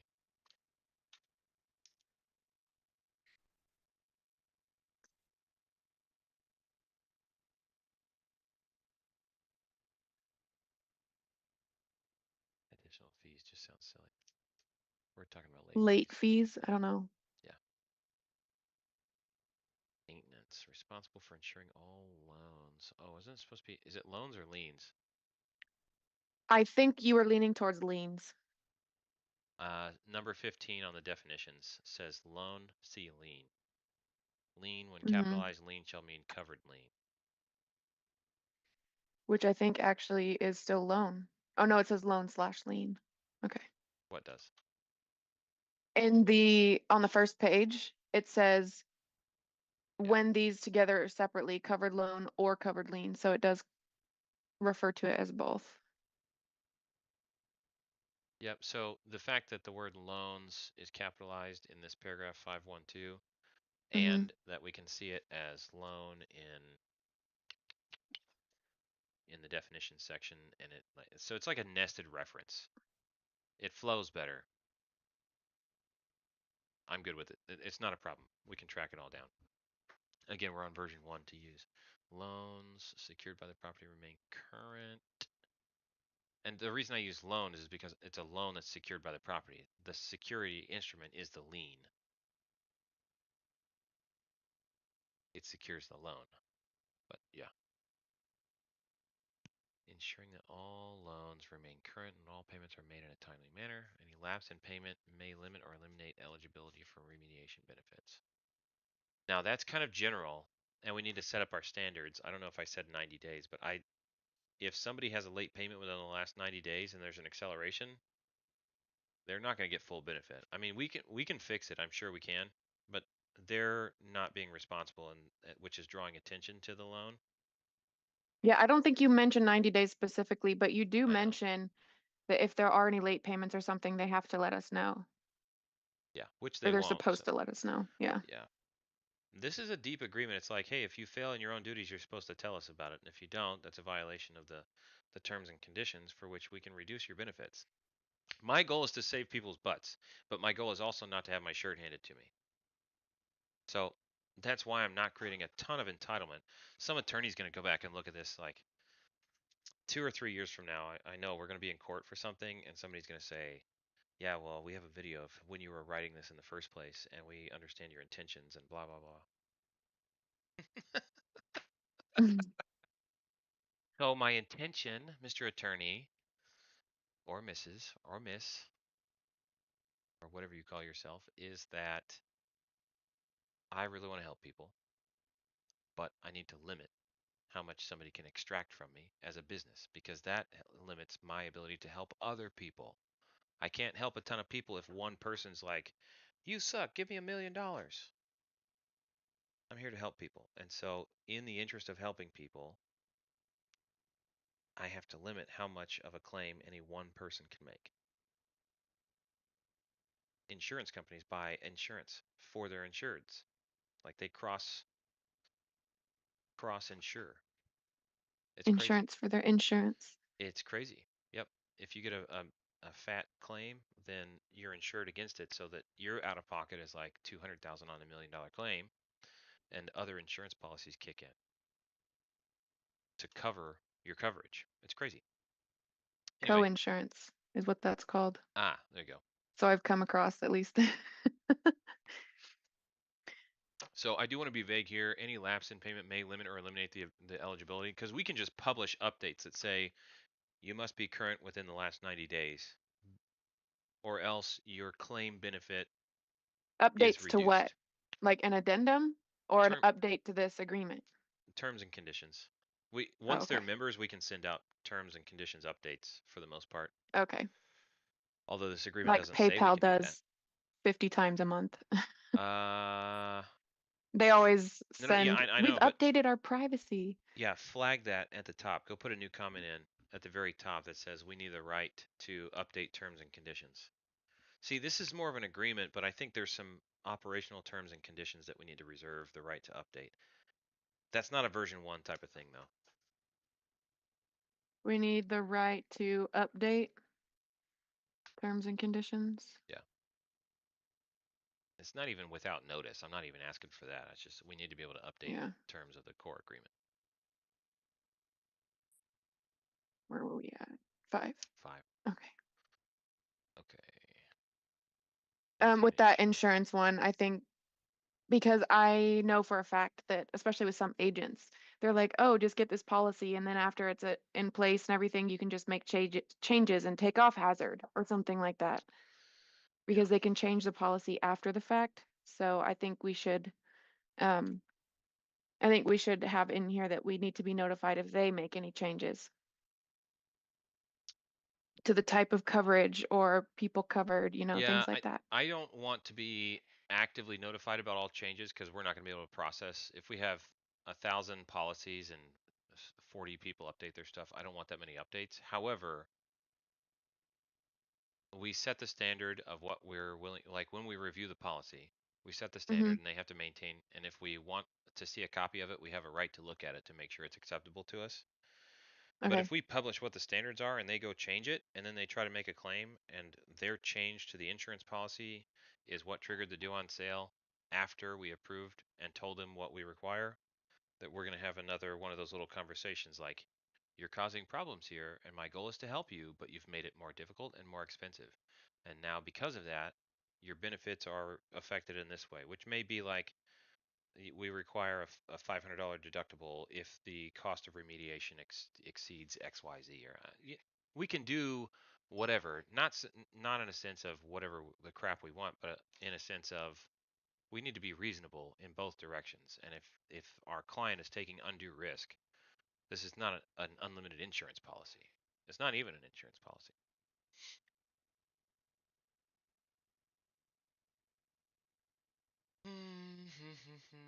So we're specifying here that they shall maintain insurance that meets the requirements of the covered liens, which is important because if they're violating that, then that's tough, Yeah. and is appropriate for the actual intended use of the property. So that's actually from Creative TC, where we continually declare you need to get the insurance policy that applies the right coverage to the property. You can't just willy-nilly apply whatever insurance is cheapest, you need the right usage. So we're actually upgrading the standard to be, if it's vacant dwelling, you get vacant dwelling insurance. So can we just say instead that should those requirements not be met or be changed or something like that, it can affect their benefits? No, because we Or already is it said even that worse? before. We said that this is the participant Oh, responsibilities. They okay, agree yeah. to adhere to the following standards. And then we refer back to section 3, the voluntary termination, elective termination. If they violate the terms of the agreement, then they're eligible for termination by us. Therefore, when we look down at section 5, their responsibilities, if they're violating those responsibilities, we refer back to section 3 and say, pursuant to section 3, no, we're terminating pursuant to section 3 because you're a violation of section 5. Again, my goal is not to terminate. I just want the right to do it. Yeah. I'd rather just fix stuff for people. Maybe I could make the term and condition, you're going to make me a video tutorial or a video interview, you and me, and you're going to talk about how you screwed it up and how I still saved it. You know, something like that. Who knows? So we're good with that comment. Yeah.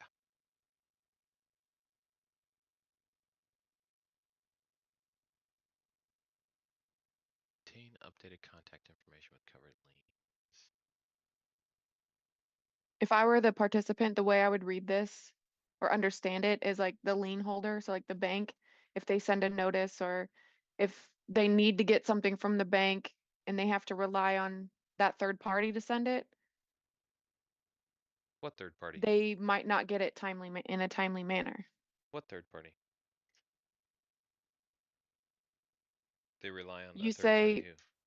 yeah, you say it is essential that the participant timely receive all communications from lien holders. Yeah. How how will they can't guarantee that it'll be timely communications from the lien holders. Well, the participant can't be held accountable for the lien holder's Hmm. non-timeliness, but the participant, in order to be able to receive things in a timely fashion, the participant needs to keep their contact information updated so that if and when the lien holder sends something to the legal notice address on their account, they don't get to start a timer while we wait for who knows how long for somebody to discover or never find a letter. I can never hold you accountable for something somebody else does wrong. Hmm. But if you fail to keep your information updated and they do send information and it never gets to you because you failed to update the information, I can hold you accountable for that. So I'm putting it in Okay. here that you are accountable to keep the lien holder updated, the insurance provider and anybody else, lien holders in particular here, that if you update your address or contact info, you need to also update the lien holder. Now, if you're still you just got a new address, email address, and you're still checking mail at the old address, then that doesn't matter.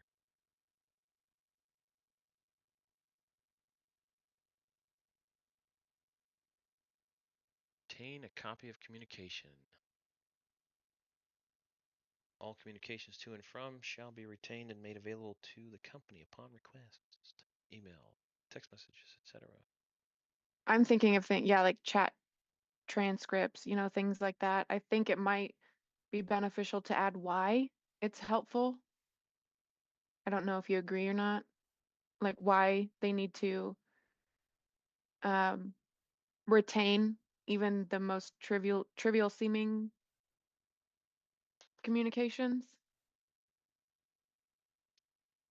Kind of like how we Uh, added why this program exists up top. I don't disagree, but I also don't agree. If you added that, it would be fine, but I don't think it's necessary for this is an enforcement section. Like I'm looking for to make requirements of the other party. You don't have to Hmm. understand why, you have to understand what. It's nice to understand why sometimes, but I don't Okay. care if you understand. What you must do is save a copy of all communications with the lien holder because it may come down to that in order for us to save your butt. And if you didn't save something, it could contain the key that we needed in order to unlock success here, and that sucks.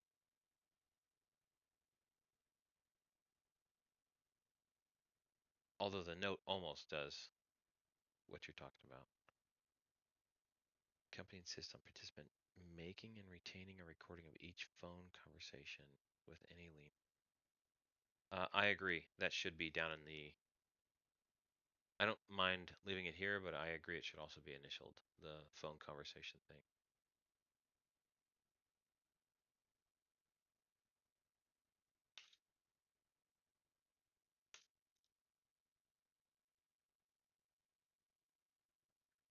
All right.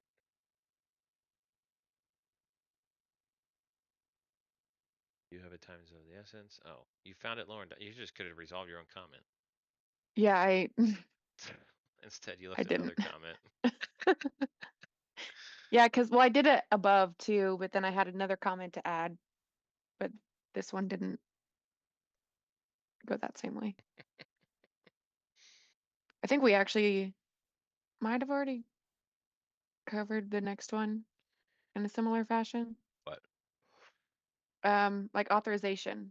Is this agreement enough to authorize us? I don't think we're going to get a DLPOA. I don't want a DLPOA for every property. But like third party authorization or something like that, where we would need to speak I think those instances are with going to be parties? rare. And Okay. if we demand cooperation, they need to comply. And if they don't comply with what we reasonably demand in order to be authorized to go get information and be able to help them, then they're going to have a hard time making a claim against us when we say, hey, we need third party authorization so that we can help you. No, I'm not giving you authorization. Okay, then I can't help you. Then I'm suing you. I don't think that's reasonable. You dig? So I don't want a power of attorney because power of attorney is generally for people, not for individuals, and it's not for companies. But Hmm. you do need to authorize us on the spot if and when we need it. Otherwise, we can't help you. You paid for this and now you're not going to help. That's really strange. That's also why I put in there that the benefits are the totality of the experience that you're getting with us because we're providing training, access to discounts, access to things you wouldn't have, networking, and other things like that. That's the program benefits. And if you have a due on sale claim, that's also a benefit. But if you have a due on sale claim and then you don't help us help you, you can't say, I want my money back because you didn't help me and I didn't get anything out of the program. Oh, yes, you did get something out of the program. Maybe you didn't take advantage of it, but you had access to stuff that was exclusive to you and anybody else in this program. And so you had access and you could have used it anytime you wanted. But then when it came down to the line where you needed us to help you fix due on sale and you didn't help us help you, there's no claim. You have no ground, no leg to stand on. That's the point. Okay. Loans I went ahead versus and resolved it. liens. Yeah. Gotta write it down. Yeah, that's just a reiteration again of which word to use. And then what I mean by this one is, does it matter? Like, are there differences between the words of discharging a lien, satisfaction of, release of, or are they just all interchangeable? Well, obviously my thinking is that they're interchangeable, but your question is valid for GPT again.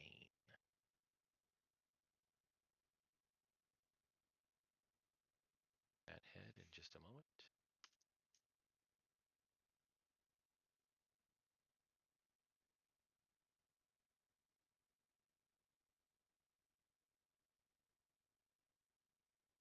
Goodbye.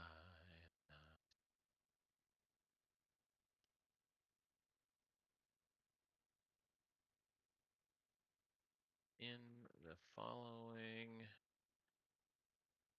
sentence and within the context of my program participation. You guys, I'm using GPT, but I keep it on topic. So this one conversation is all DOSGuard. Following sentence, and within the context of my program participation agreement. Do you have a video already of how you use ChatGPT? Like prompting and why you? A couple, but would you agree? Would you say that this chart is synonymous. Oh, that's not. What? How do you spell? Hold on. I think it's 2 Y's, isn't it? No, it's not. That sounds weird. Synonymous. Oh, it is. Okay. Synonymous. Aha. All right. It's a Y, not a synonymous with release. What else did you say? Satisfaction. Are there any nuances to those words that mean different things?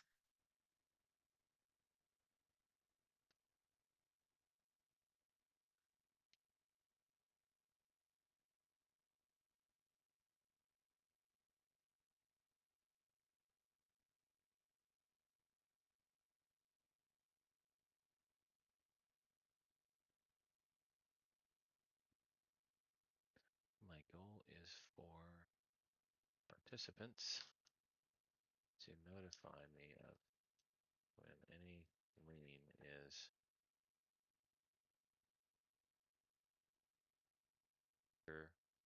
applicable.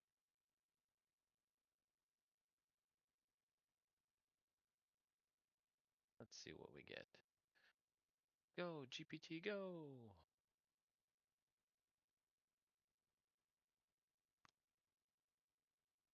It's moving slow.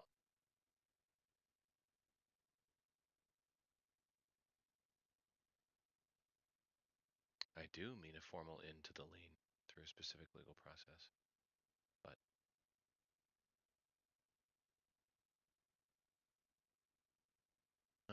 removals, yeah, that would also work.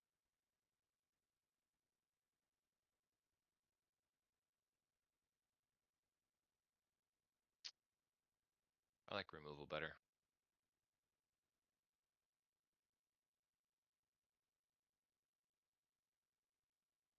Although this also works really well.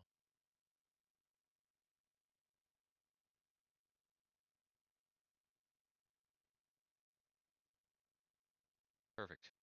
Done. Next. Where's my snare? Mostly this one and how, like, the difference mainly between that and 5.1.7.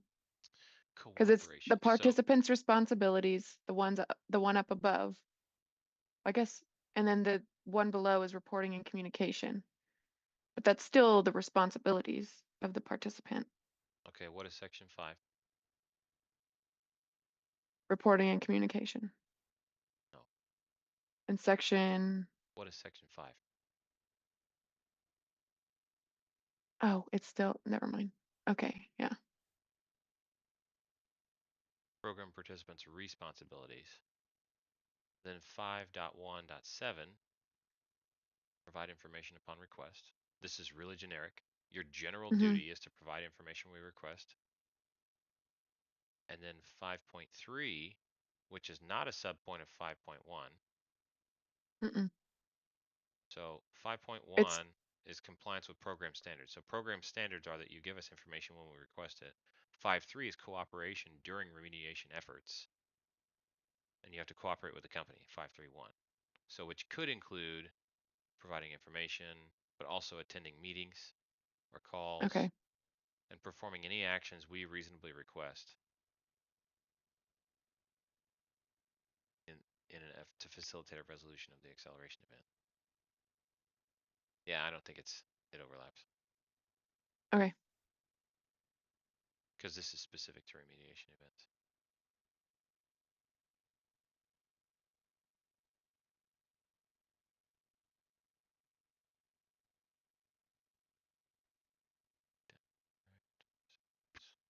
This is general. It will. We will, not shall.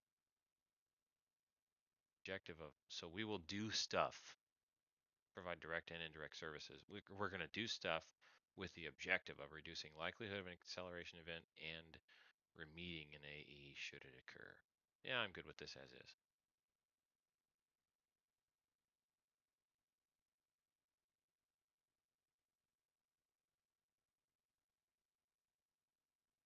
Provide administrative assistance. but not limited to. No, Cause we use that through out no, the whole because agreement. but not limited to opens it up to their interpretation of what we should do.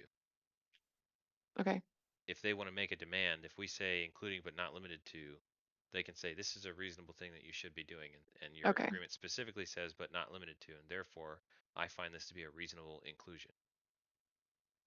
Again, for the attorney that's watching this 2 years from now, I intend to be reasonable already. I also intend not to let you impose unreasonable restrictions on my company.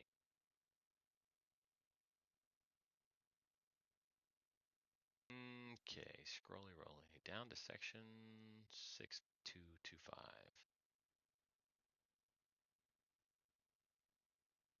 Yeah, no, we're good. And maybe it should be actually covered loans or liens Loan refers to covered lien. Loan refers to for all lien. of them. Yes, and when it's capitalized, Okay, yes. Loan refers to lien, refers to capital or to covered lien. That's okay, good. yeah, because that's mainly what it was. It's like if you say covered loan, does it, and they put 4, does covered loan, this one term, refer to all 4? I don't think I even put covered loan. No, loan says see lien. Lien says when capitalized, it means covered lien. Covered lien says see page 1 for a list of covered liens. A lien which is explicitly Yeah. listed. Yeah, page Referenced. 1 says they can be referred to as covered loan or covered lien. Oh, okay.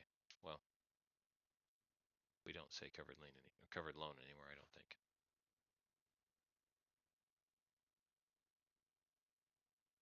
Do we Terms. need to fix that on page 1 then? Do a search to make sure covered loan isn't anywhere. Covered loan. Nope, it's only on the first page. Okay, yeah, remove it.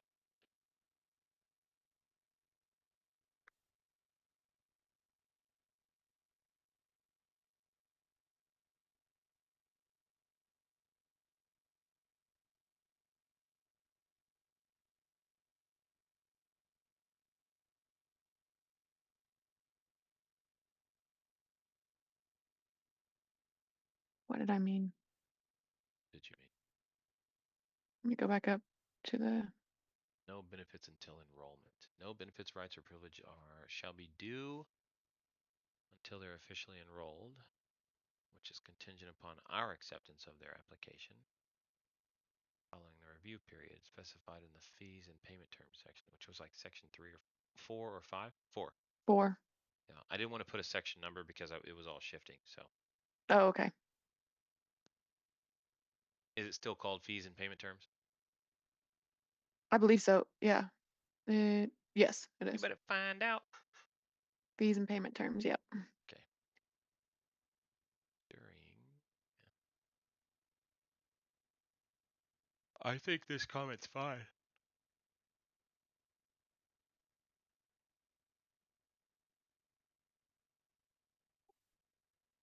Oh, I think put needs reviewed because I had a comment in there about the other one that I misinterpreted. So, yeah.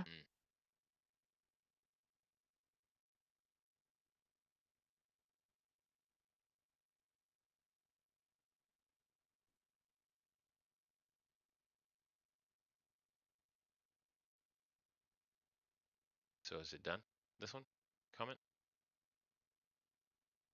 Yeah, I think so. Do we want to add section 4 or just leave it as the No. section name? Section name's fine. Okay. We'll discuss this piece later. Okay. Termination cap. Denial of benefits is not the same as termination. Okay. Talking to myself, I guess. Hmm.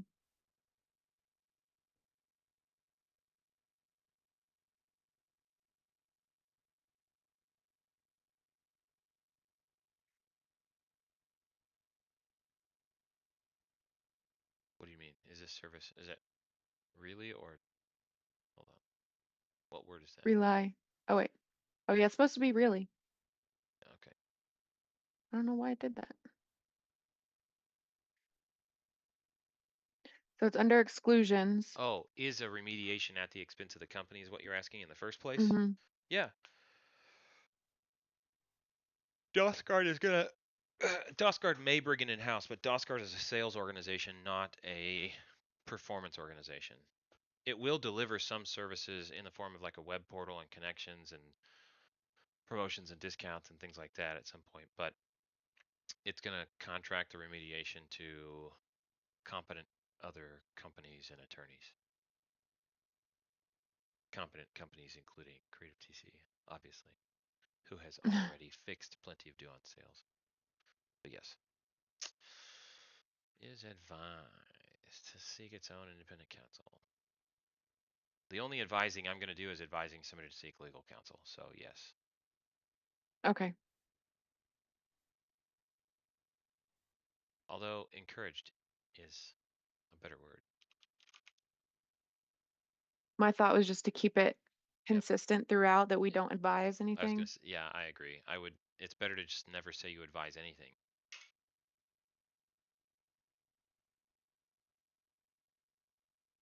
And then my next comment is just more of a mental note kind of thing. If we have this in here, we really need to watch using the word guarantee because the agreement specifically says we cannot guarantee.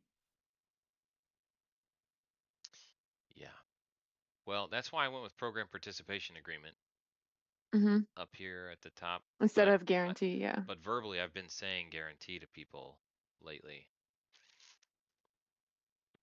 And somebody asked me on at the owners club. They said, "So what if the seller is causing problems?" And I said, "I need to add um, I'll just add it to this because it's an unresolved thing. What if the seller sabotages? We need an acknowledgement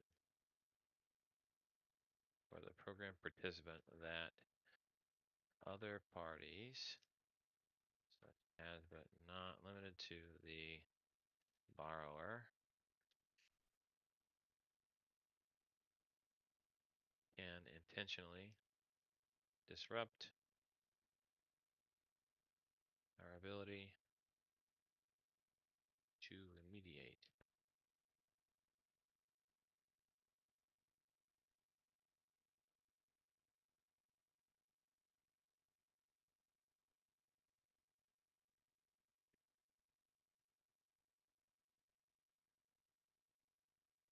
Yeah, my main thought with this is if I was the participant and I'm expecting, you know, I the would say, company to know what it's doing, I would be like, oh, well, if this is in here, like, shouldn't it just be error free to begin with?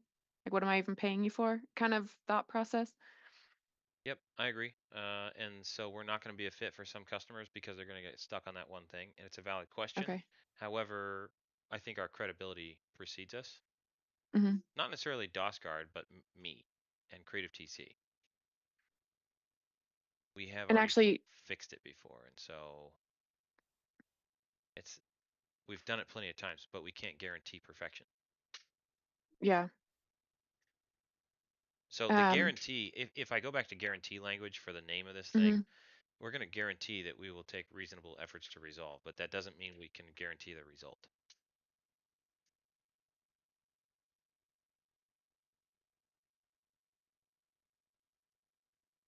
It's a guarantee has plenty of limitations, and that's appropriate. And then just a little bit above, actually, do you want acceleration event to be AE every time after you first identify it? Uh, Because you have already identified it.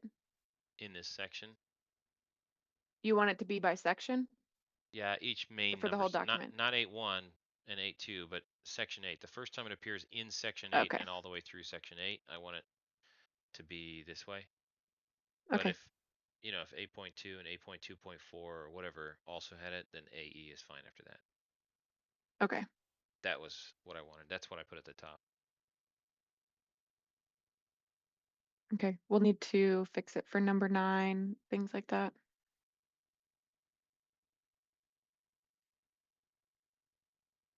We can't use the word guarantee. I'm gonna Yeah, leave. that was my. I know. I'm gonna leave this comment open. Okay. Guarantee will refer to our reasonable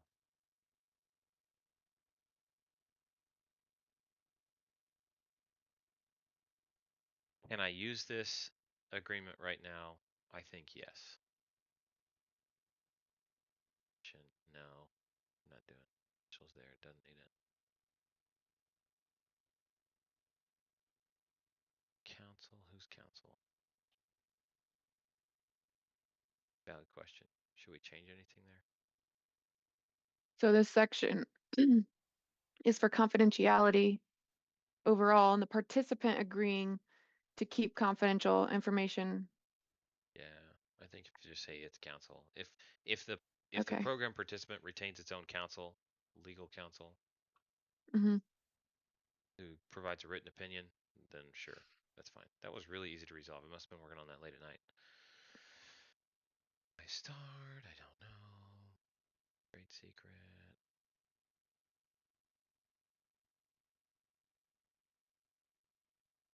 This is default and remedies. Section 12 makes me think of insurance hmm for the company. What do you mean?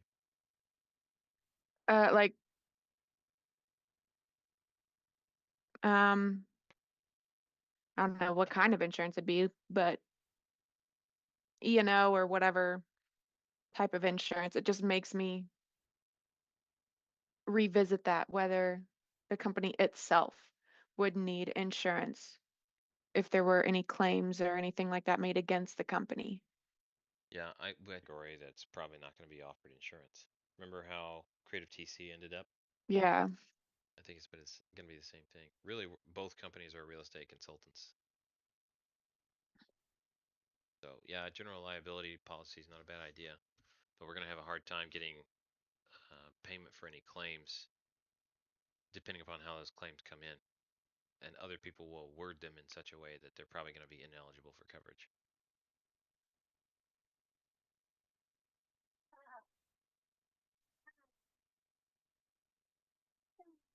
I agree. I know that this is just the basic, you know, No we're the poaching one is two offering. ways. Yeah. Yep, no poaching is two ways. We can always reach out. I would never take an employee from somebody without We talking. know that, and we would like to believe that we have the credibility for that, but on the participant side, especially if they've never worked with us before, they might have that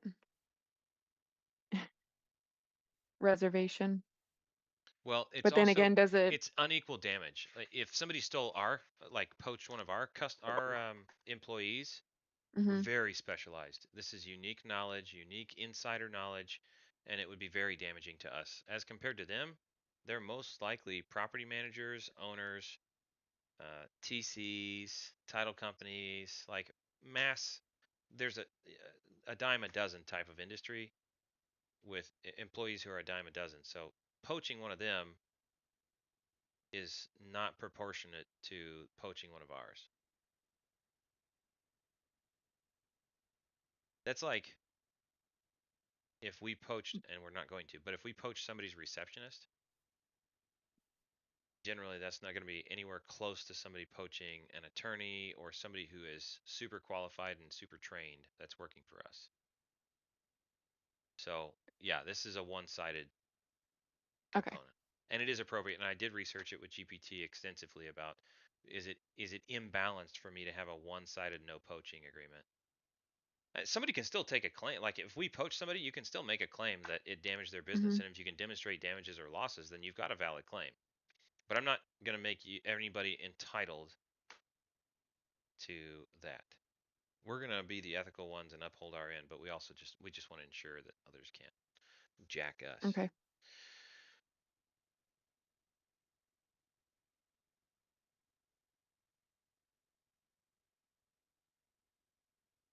This is why I didn't switch everything over to the participant. What is your reasoning for that?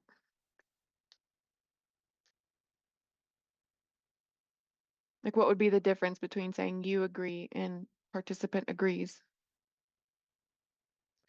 I don't know. Obviously, both will work. This you feel stronger, non-disparagement.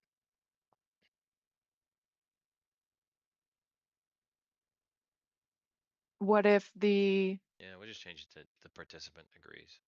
I'm gonna say, what if the participant is an LLC and there's multiple people of it, but Well, only one person signs the resolution or something?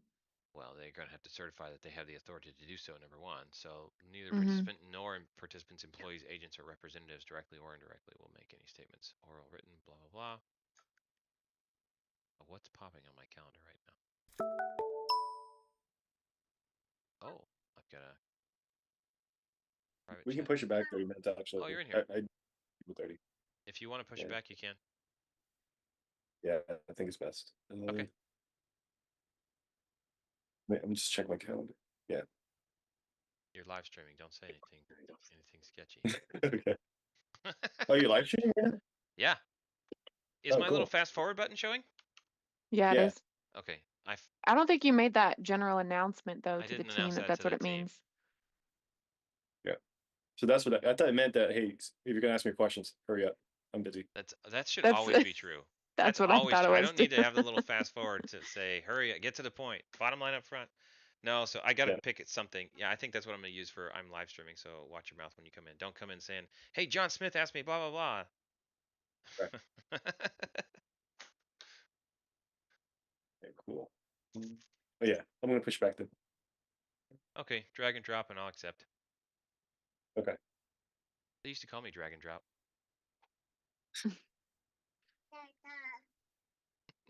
I didn't even know how to interpret that. Like, what could that even mean? What, drag and drop? Yeah, you could I'm say thinking dragon of a like dog animal. dragging across the carpet. That's what I'm thinking of. Not me. Not me. I like this. Preserving the company's reputation is a key part of ensuring that it is able to honor its commitment to client success and satisfaction. Yeah, this is again, this is establishing the basis of why I'm putting in the contract, what I'm putting in here. If it seems unequal in our favor in any fashion, here's why. We have built-in support and dispute resolution mechanisms to address grievances, and so it's not fair. Oh, this is in the non-disparagement section. It's not fair for somebody to go out and make disparaging remarks about us because it could disproportionately affect us. We have built-in support and dispute resolution mechanisms to address grievances in a fair and transparent manner. We're going to own responsibility for what's ours, but it's really easy to damage us as compared for us to damage you.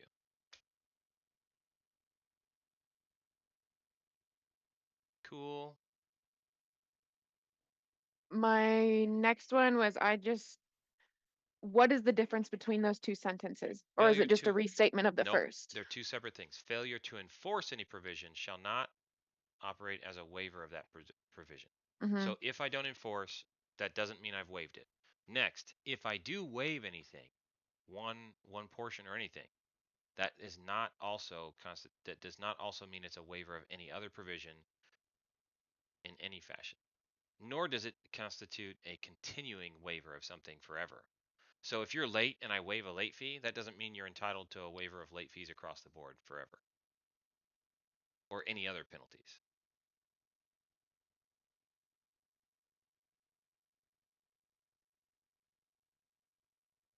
You see the difference? Yes. Okay. Yeah, two very different meanings.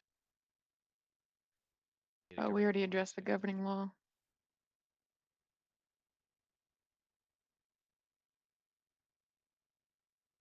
Participant versus program participant, both. Just because they're labeled as both, I don't know if it matters or not. Signature section, I'm gonna go program participant. I'm good there. Okay. But it can be either one. The word acceleration itself, does that need to be defined?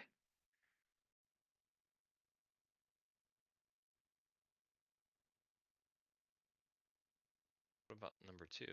Any event? Yeah, so number one says any written notice of intent to initiate. Here, I'll put this on screen. This one's fine. This is definitions. Base. Acceleration notice. Any written notice of intent to initiate an acceleration event, which is another capitalized term, so it means you're gonna have to read the next one. An acceleration notice may also be a notice of default and/or a cure notice. Acceleration event, any event in which a lien holder exercises their right to accelerate the loan, often triggered by a Yeah, so like accelerate the loan, like acceleration in that term. Do we need to define what that means? I don't think so. Okay.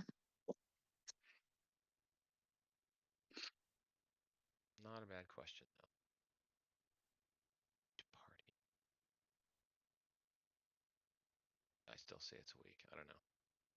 Named parties are, I have the capitalized term named party because that could be a borrower, could be a lender, could be a JV partner, could be an interested third party, and anybody, basically anybody who can be affected by an acceleration event not being resolved in a timely manner. Somebody who's got something at stake, something to lose. But I was going to list those named parties somewhere. Yeah, you have it down below.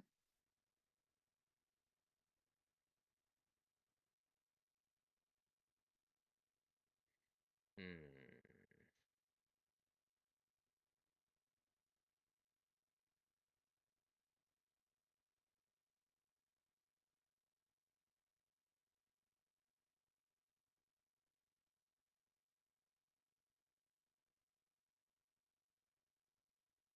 Is it? Will it always be the first page? It should be, but I'm just, Yeah. There's no way that's this introductory paragraph of saying so and so. I'm just thinking of maybe if someone does this, like a cover page or something like that.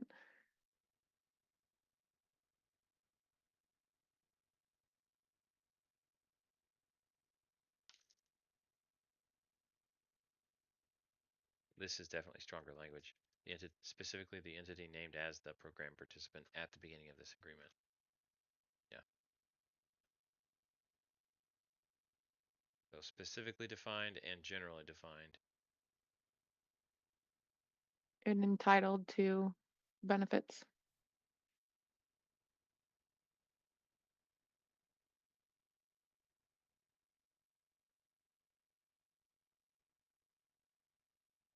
Program participation. Oh, is application fee up here? It is. Yeah, non-refundable fee as consideration for the company's time and effort to review. Did I define the dollar amount for that? Let me actually. I think it was going to be like 300. Basically, I wanted to cover the title company's You did fee. actually mention in there that regardless of a refund is deemed fit or whatever, then we will still keep $300 at minimum. Yeah, that way I can still pay the title company and or TC or any other referral partners and or cover staff expenses to review. Because we could go round after round with somebody to ask for information, and ultimately if they don't give us the information or we reject them, I want to get paid for the time involved. I want to cover expenses for the time involved, not make a profit. So then we go down to program participation fee.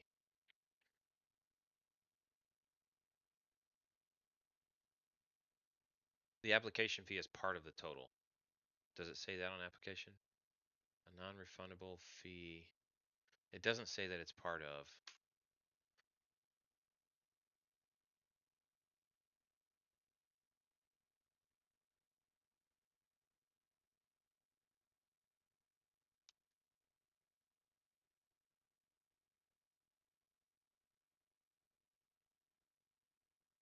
I don't want to say this wrong.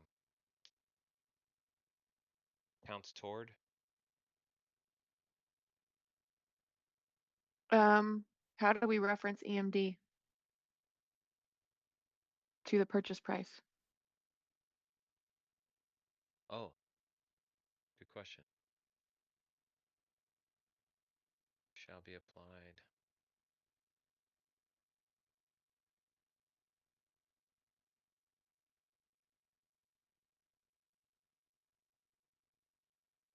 Shall be applied toward the program participation fee. Good.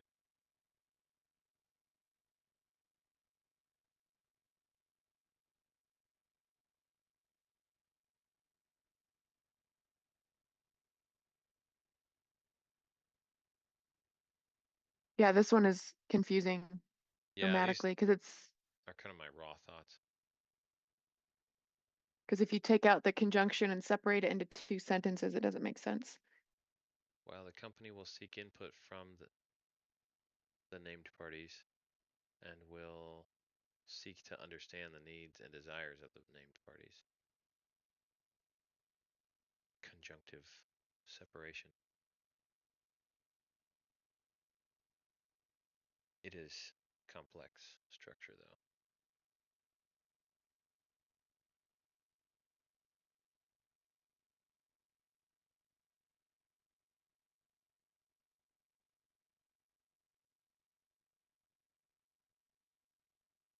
In what sense would this be plural? I would say Transactions, yeah. when you've got a wrap that sold on a wrap, so you got two Mhm. transactions potentially to unwind. I thought we might not do those ones. Yeah, but we might do it. So the agreement needs to accommodate both. Okay.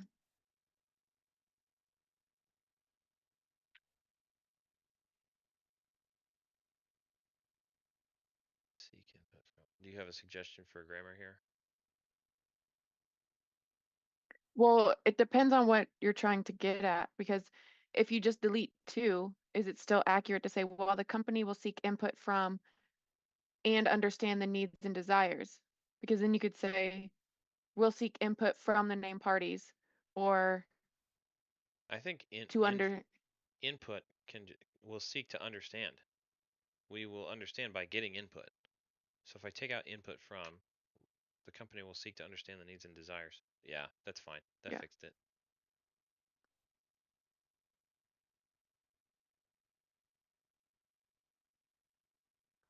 Yeah, then that one was just a comment you had. I know.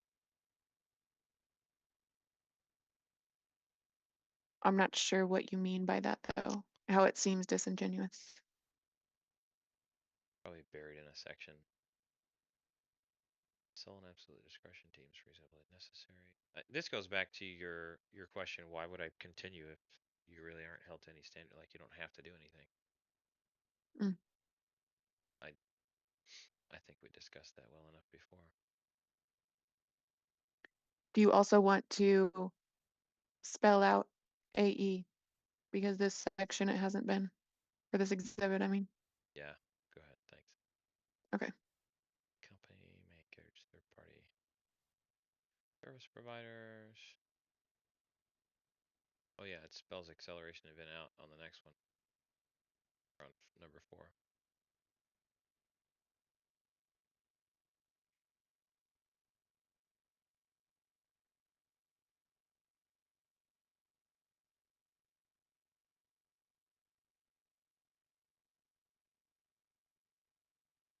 Oh, we already discussed that part too, actually. Yeah, I'm gonna get a fresh authorization, but this is them authorizing us to communicate and to allow, so like Creative TC is not the one on the agreement, but if somebody at Creative TC reaches out, they can't claim that's a violation of privacy because they're a service provider, third party service provider who's been engaged to communicate and work on the file.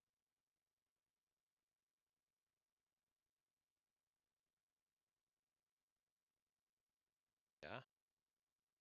Yeah. Acknowledged.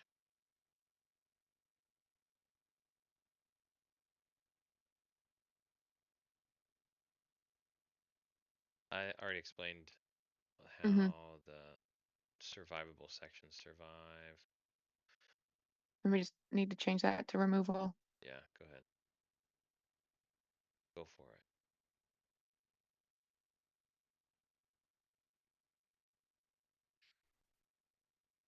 Ooh, I need a nap.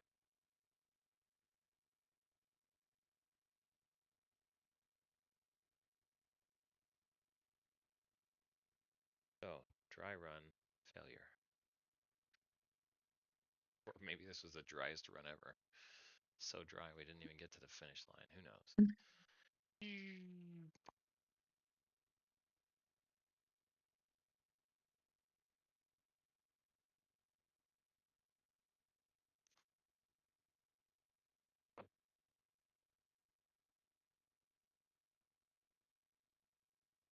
Thank you.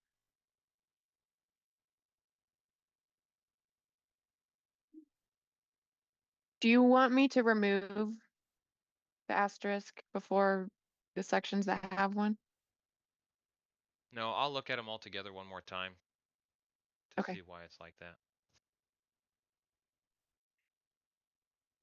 I was thinking that maybe it's something that you noted that needs to be explained more, or something you wanted to touch on.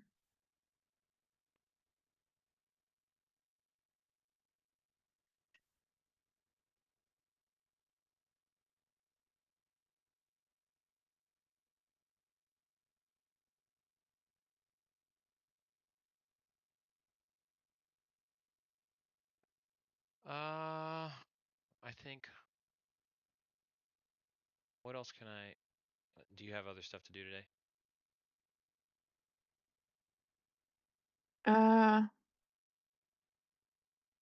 Not really. I was just gonna move down the list. I was gonna say launch tracker. Let's look at the launch tracker and see out stuff. Dun dun dun. Take form. You've seen that. I need to finalize that. I think he sent over stuff for graphic design, and it's in my unreads. Mm. Got our process inventory. P0. Are all these done? No, I don't think all these are done. Participant application review and onboarding specifically. But onboarding is going to be kind of manual. Like, we got you covered. We're building out the website, and we'll give you a member portal soon. But I do think those things, we can figure them out as we go, and that's how we document them. We know the end result. We're going to get to the end result, but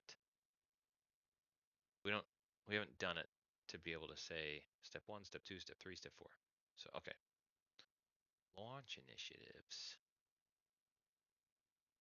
Thing by I think when deadline. we do the dry run too, we use the process map for it Yeah. that we already have. Yeah. Done. So, okay, so by the way this is set up, anything that's late gets highlighted and turns red. No, highlight means it's due. Yeah, gets highlighted and turned red, and it's highlighted as long as it's not done yet. And then you put in the date that you actually got it done, but it stays red if you completed it late. That way I've got a little bit of accountability for, did we set realistic deadlines or not?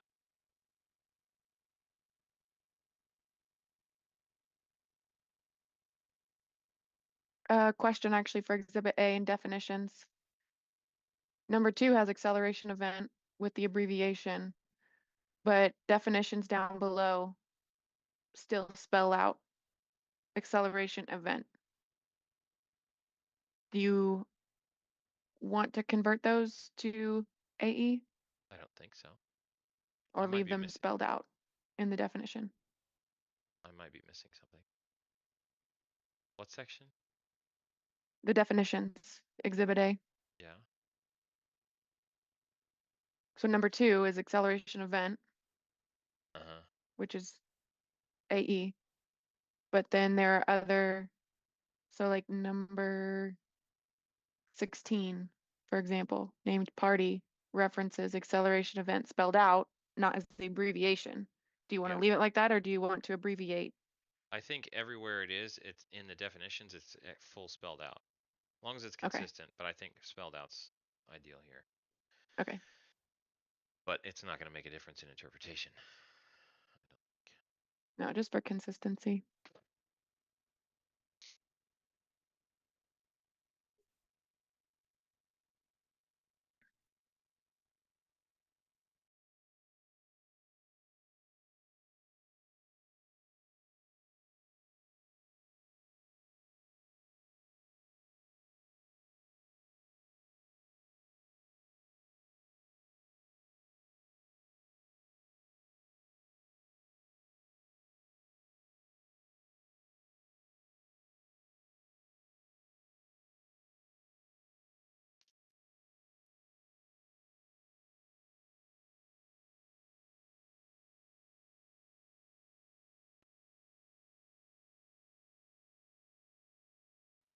Okay, I have a generic voice memo from someone who I won't name. Video, am I that wide in the face? Or is this video like stretched horizontally? How fat I am. Fat face. Yeah. All right, so a due on sale happened. Hey, I thought I'd just do a voice memo instead. Oh, but my sorry. Slow it down a little bit. partner Will, he talked to the TC. Basically, our only options are refinancing or deeding the property back. So we're going to deed the property back to the seller. Not true, but okay. And then do a land contract. We talked to the closing attorney that did the transaction. She said she can do a land contract for us for $600. So deed the property back to the seller, and then put it in a land contract. So she is technically the owner. But the thing is that the lender can still call the note due. That's correct.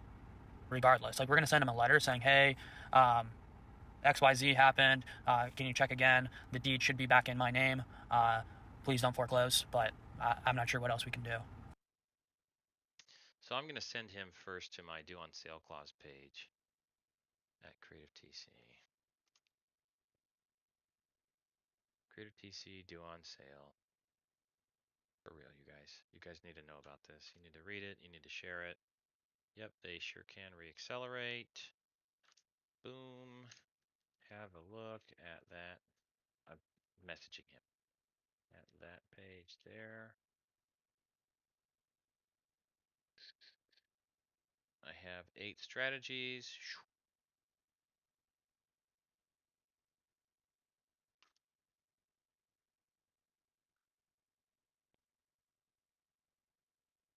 And why it needs to be custom. Actually, I think that's the main point. Why does due on sale remediation need to be custom? Why not a template solution? Especially look at the why does DOS for remediation need to be custom?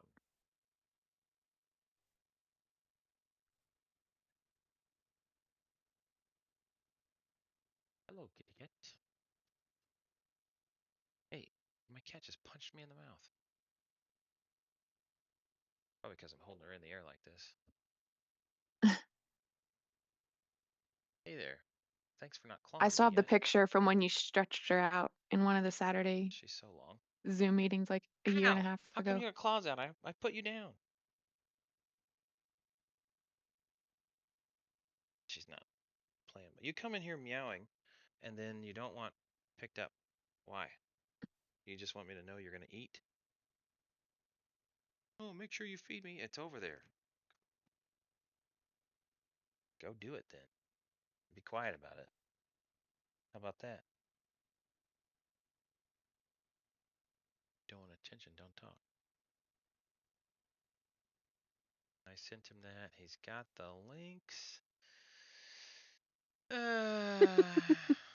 What? I shook his snacks and he comes running through the door to look at me and like, what do you got?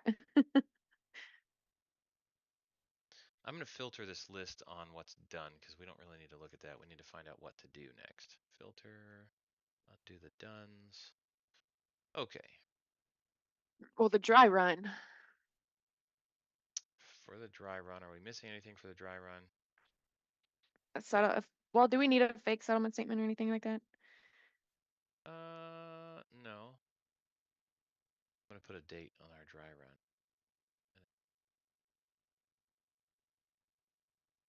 I'm going to sort by deadline. So Blink business card. Why did I not complete that when I posted it? I don't know, but do I need that Oh, that I day? did. No. I did make a note actually from last night for the agreement to require a small module or test or something like that What on you the mean? verbiage You mean modular test?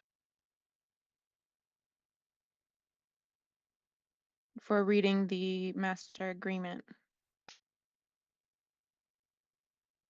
I don't understand. Making that a requirement? Or is that? You mean putting it on this list? Oh, no, that's for, okay, no, never mind. All right. That's not for the actual agreement itself. That's for something else.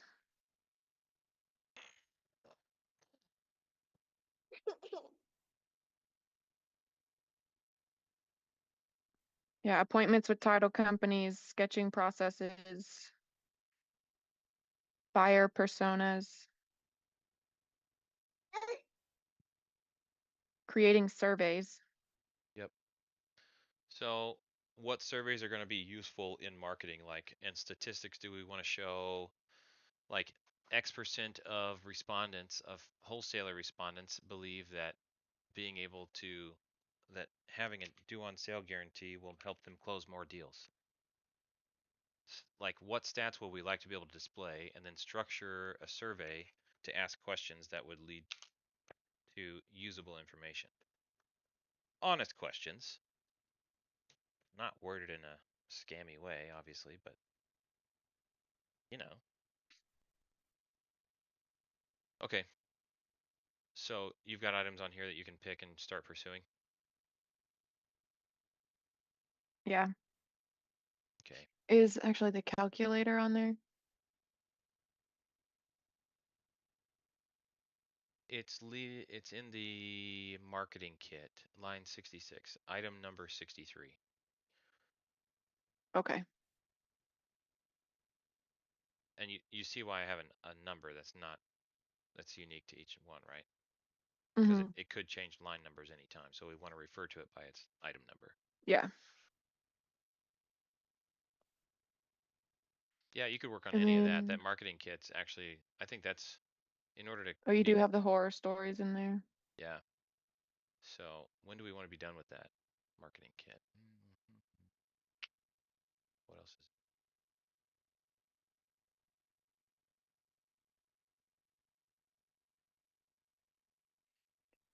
That's a lot of stuff to complete. Let's put that for next Friday. Ideally getting it done before that, but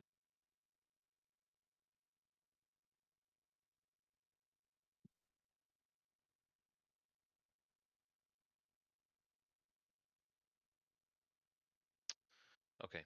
I gotta get off here and take a break. My kids are getting home. I need a little break before Marcelo's meeting. So I need to change a diaper again. yours? No. Okay. I will see you later. Connect tomorrow probably. By the time I'm done with everything else. Are you turning off the live stream? I will. Okay. I can find it. There it is. Peace out, people.